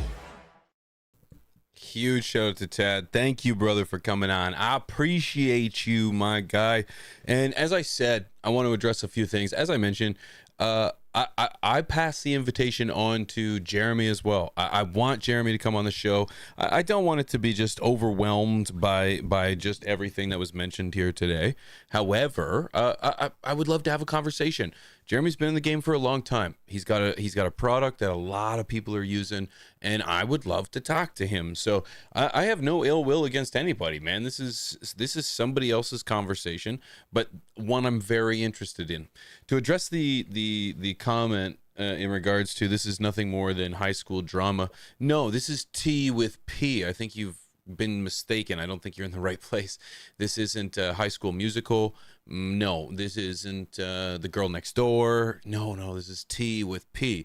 This is a place where I like to dive into all things nudes, culture, science, health in our space. There is nothing off the table.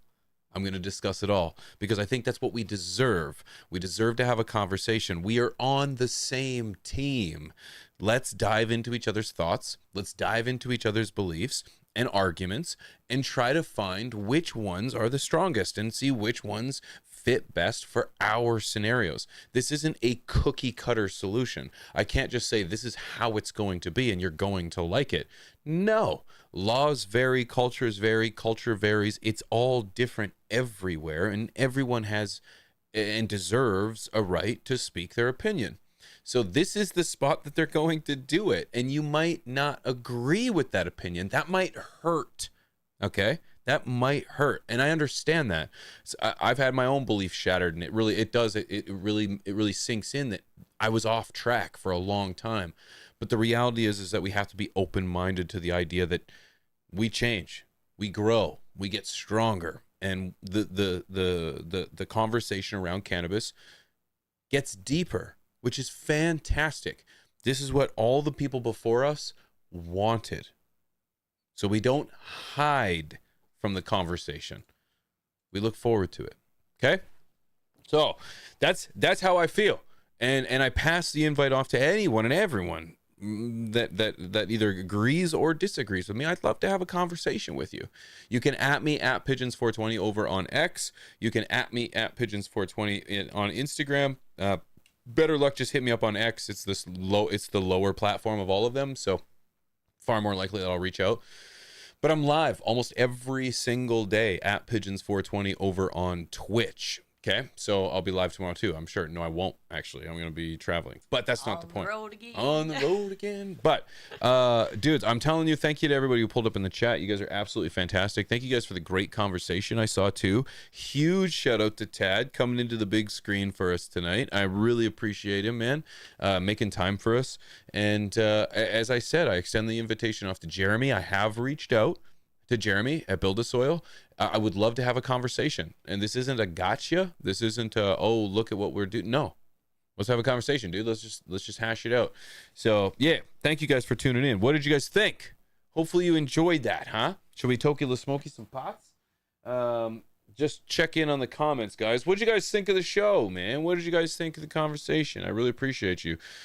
Chris Rodeo says, we appreciate you and the way you look at things. We very optimistic and hopeful. I am optimistic, but I'm also very cynical. I believe in people. I do. I believe in people. If you believe in people, they will surprise you. However, we are susceptible to the information at hand. We can only know what they want us to know. Who's they? I'm not going to get into it. But the reality is that I don't control the media outlets. When I look up information, it's what I get. So I'm not blaming my fellow man for his beliefs. It's not his fault or her fault that all you get is talking points. This is what we've been bred to fight over, and I refuse to do it. Look at the infighting within cannabis itself. Conversation is important. Infighting is not. We are on the same damn team. We're on the same damn team, and I often get criticized for having a kumbaya kind of attitude. No, I just think if we perpetuate positivity, you will have positive results. Yeah, people will be taken advantage of, sure, but at the end of the day, we will weed out the bad actors. I really feel like that's necessary. That's the strength of community. That's the strength of culture. You cannot implement a law to make that happen. No, it's strength in numbers. Our community will weed out the bad actors all on their own. We do it naturally in society and through our communities already. We'll do this in cannabis too. So the stronger we are, the harder we fight. And I don't condone violence on any level. Let me be very clear. Okay, I say things, but I do not condone violence on any level. Okay, ever. Look at me. I'm built like a toothpick, for Christ's sake. Of course I don't condone violence. So yeah, we fight. Well, we fight through discussion. We fight through protest. We fight through, awareness and education. And as I mentioned, I appreciate Tad for coming on. I really do. It's not easy to come on and voice your opinion like that in front of millions of people as he did here today. So, it's huge. I really appreciate that, man. So I appreciate all you guys, man, for pulling up, man. I really do. This is T with P, baby. With the T is beer and the P is me. We talk about all things nudes, culture, science, health. Huh? Yeah. We're ironing out. I read double A's The Stronger, our stance for canna. That's right. We iron out our own arguments. So when we take them to the mainstream, when we take them to the government, when we take them to wherever we need to take our arguments to, we're strong, we're united, and we've poked at each other's own arguments to determine, okay, where's the weak spots? Because we deserve this. We deserve to be united. We deserve to be strong, educated, aware. And it comes through conversation. It comes through research. It comes through conversation, community, and culture every single time. So, what are you watching? Me crouching? I'm packing a bowl here right now. No, I had a dog. No, not you. I meant everybody else. They're just like at the corner of my head. I appreciate you guys. I'll pull this up here. I want to do that. Oh, that's better. Yeah, that's better. There we go. I'll pull this up though now that the conversation's done. But I appreciate you guys, man. Great conversation. Thank you, Motivated. I appreciate you. We may pull your sweater over your head though. Yeah, a little rousing. Hey, it's okay. Hey, so it's okay. A little rousing. But at least that rousing, it happens here first, right? This is a safe space, and I know that term is kind of been has kind of been perverted. However, this is a safe space for cannabis. Okay, I don't care what your beliefs are. As long as it's something you've thought about, as long as it's something that you're confident in, bring it to the table and you're serious about it. That's the biggest thing, is that you're serious about it. Obviously I want people to have good conversation, but I don't want anybody to get trolled either, right? So, any goose. That's just my humble opinion. Cheers, dudes. Appreciate your face. Because when it comes to things like Tad was saying, soil sustainability, these are legitimate conversations. I don't think one person is right or wrong. I really don't. I just figure that it comes down to, where do you stand? Where can you source these products? How can you utilize the waste around you and the byproducts around you to implement into your system efficiently and effectively? That's going to be different for everyone. Crazy conversation. Cheers, dudes.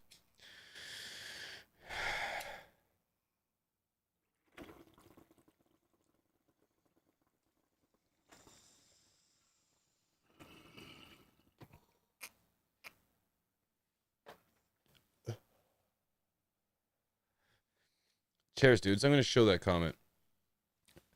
It's my safe word. Yeah.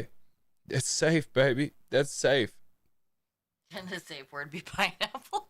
Can the safe word be pineapple? It could be whatever you want, man. We'll make it whatever you want, really. Thank you guys so much for tuning in, guys.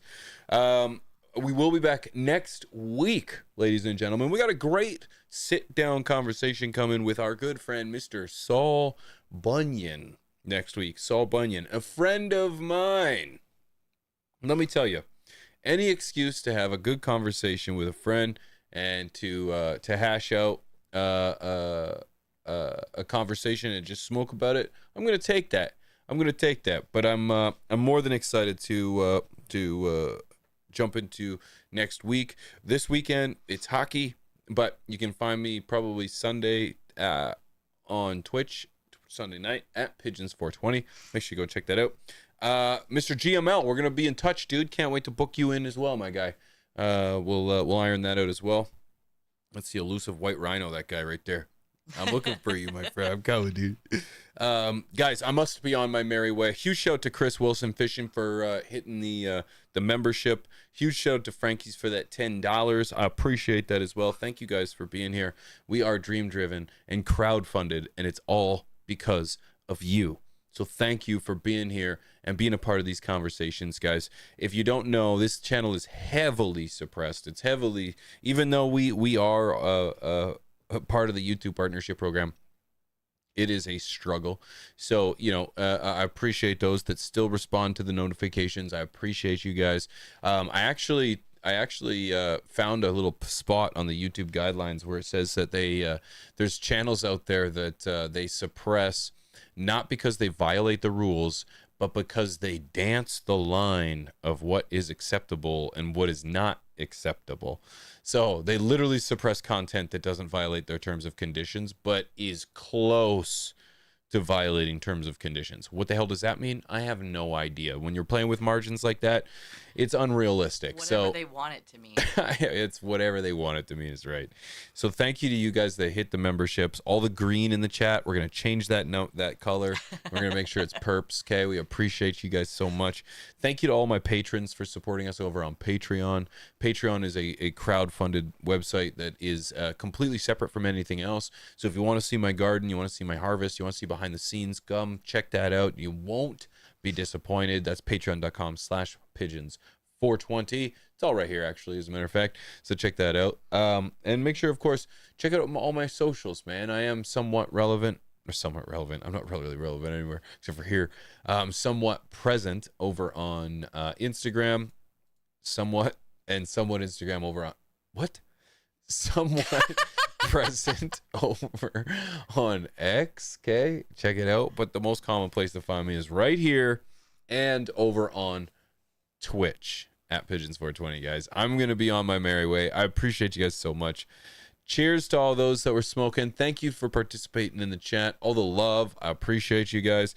Thanks to those that can handle a good quality conversation with a good smoke and some good company, because it's you that makes up this community, and I am proud. So thank you for being able to handle a little criticism and keeping your mind open to the great conversation that is cannabis and the awareness that comes with. So I appreciate all of you for being here. Robert, I appreciate you, brother. Thank you, Mr. Chapo. Kurt, on a roll. Mike, Miracle Edge, glad you got those caps figured out, brother. Cheryl, take it easy, girl. Hope you had a great day. Chris, thank you for that membership, man. Smoked Cannabis, appreciate you, dude. East Coast, smoke that like button, my friends. You guys are animals. Thank you so much for being here, guys. Shows get better and better every week. Nate C, thank you, dude. Thank you. Garden Quest, you have a great one too. We'll see you over on Twitch, dude. See ya, Peepaw. I don't think that's how I'm supposed to say Papa. Oh, Peepaw. Did you smoke my joint, baby? I will see you, Peepaw. Papa. I'll see you later. 420 old school. Cheers, friends. Mad Hatter, take it easy, dude. See you, Sean. See you, Mr. Sparkles. Double A. Cheers, friends. Mr. Sean Dixon, you take it easy, friend. Guys, we'll catch you up soon. All right. Peace. I can't deal, diamonds so pearls, and I'm gonna take you traveling the world. I'm gonna love you, babe, cross my heart.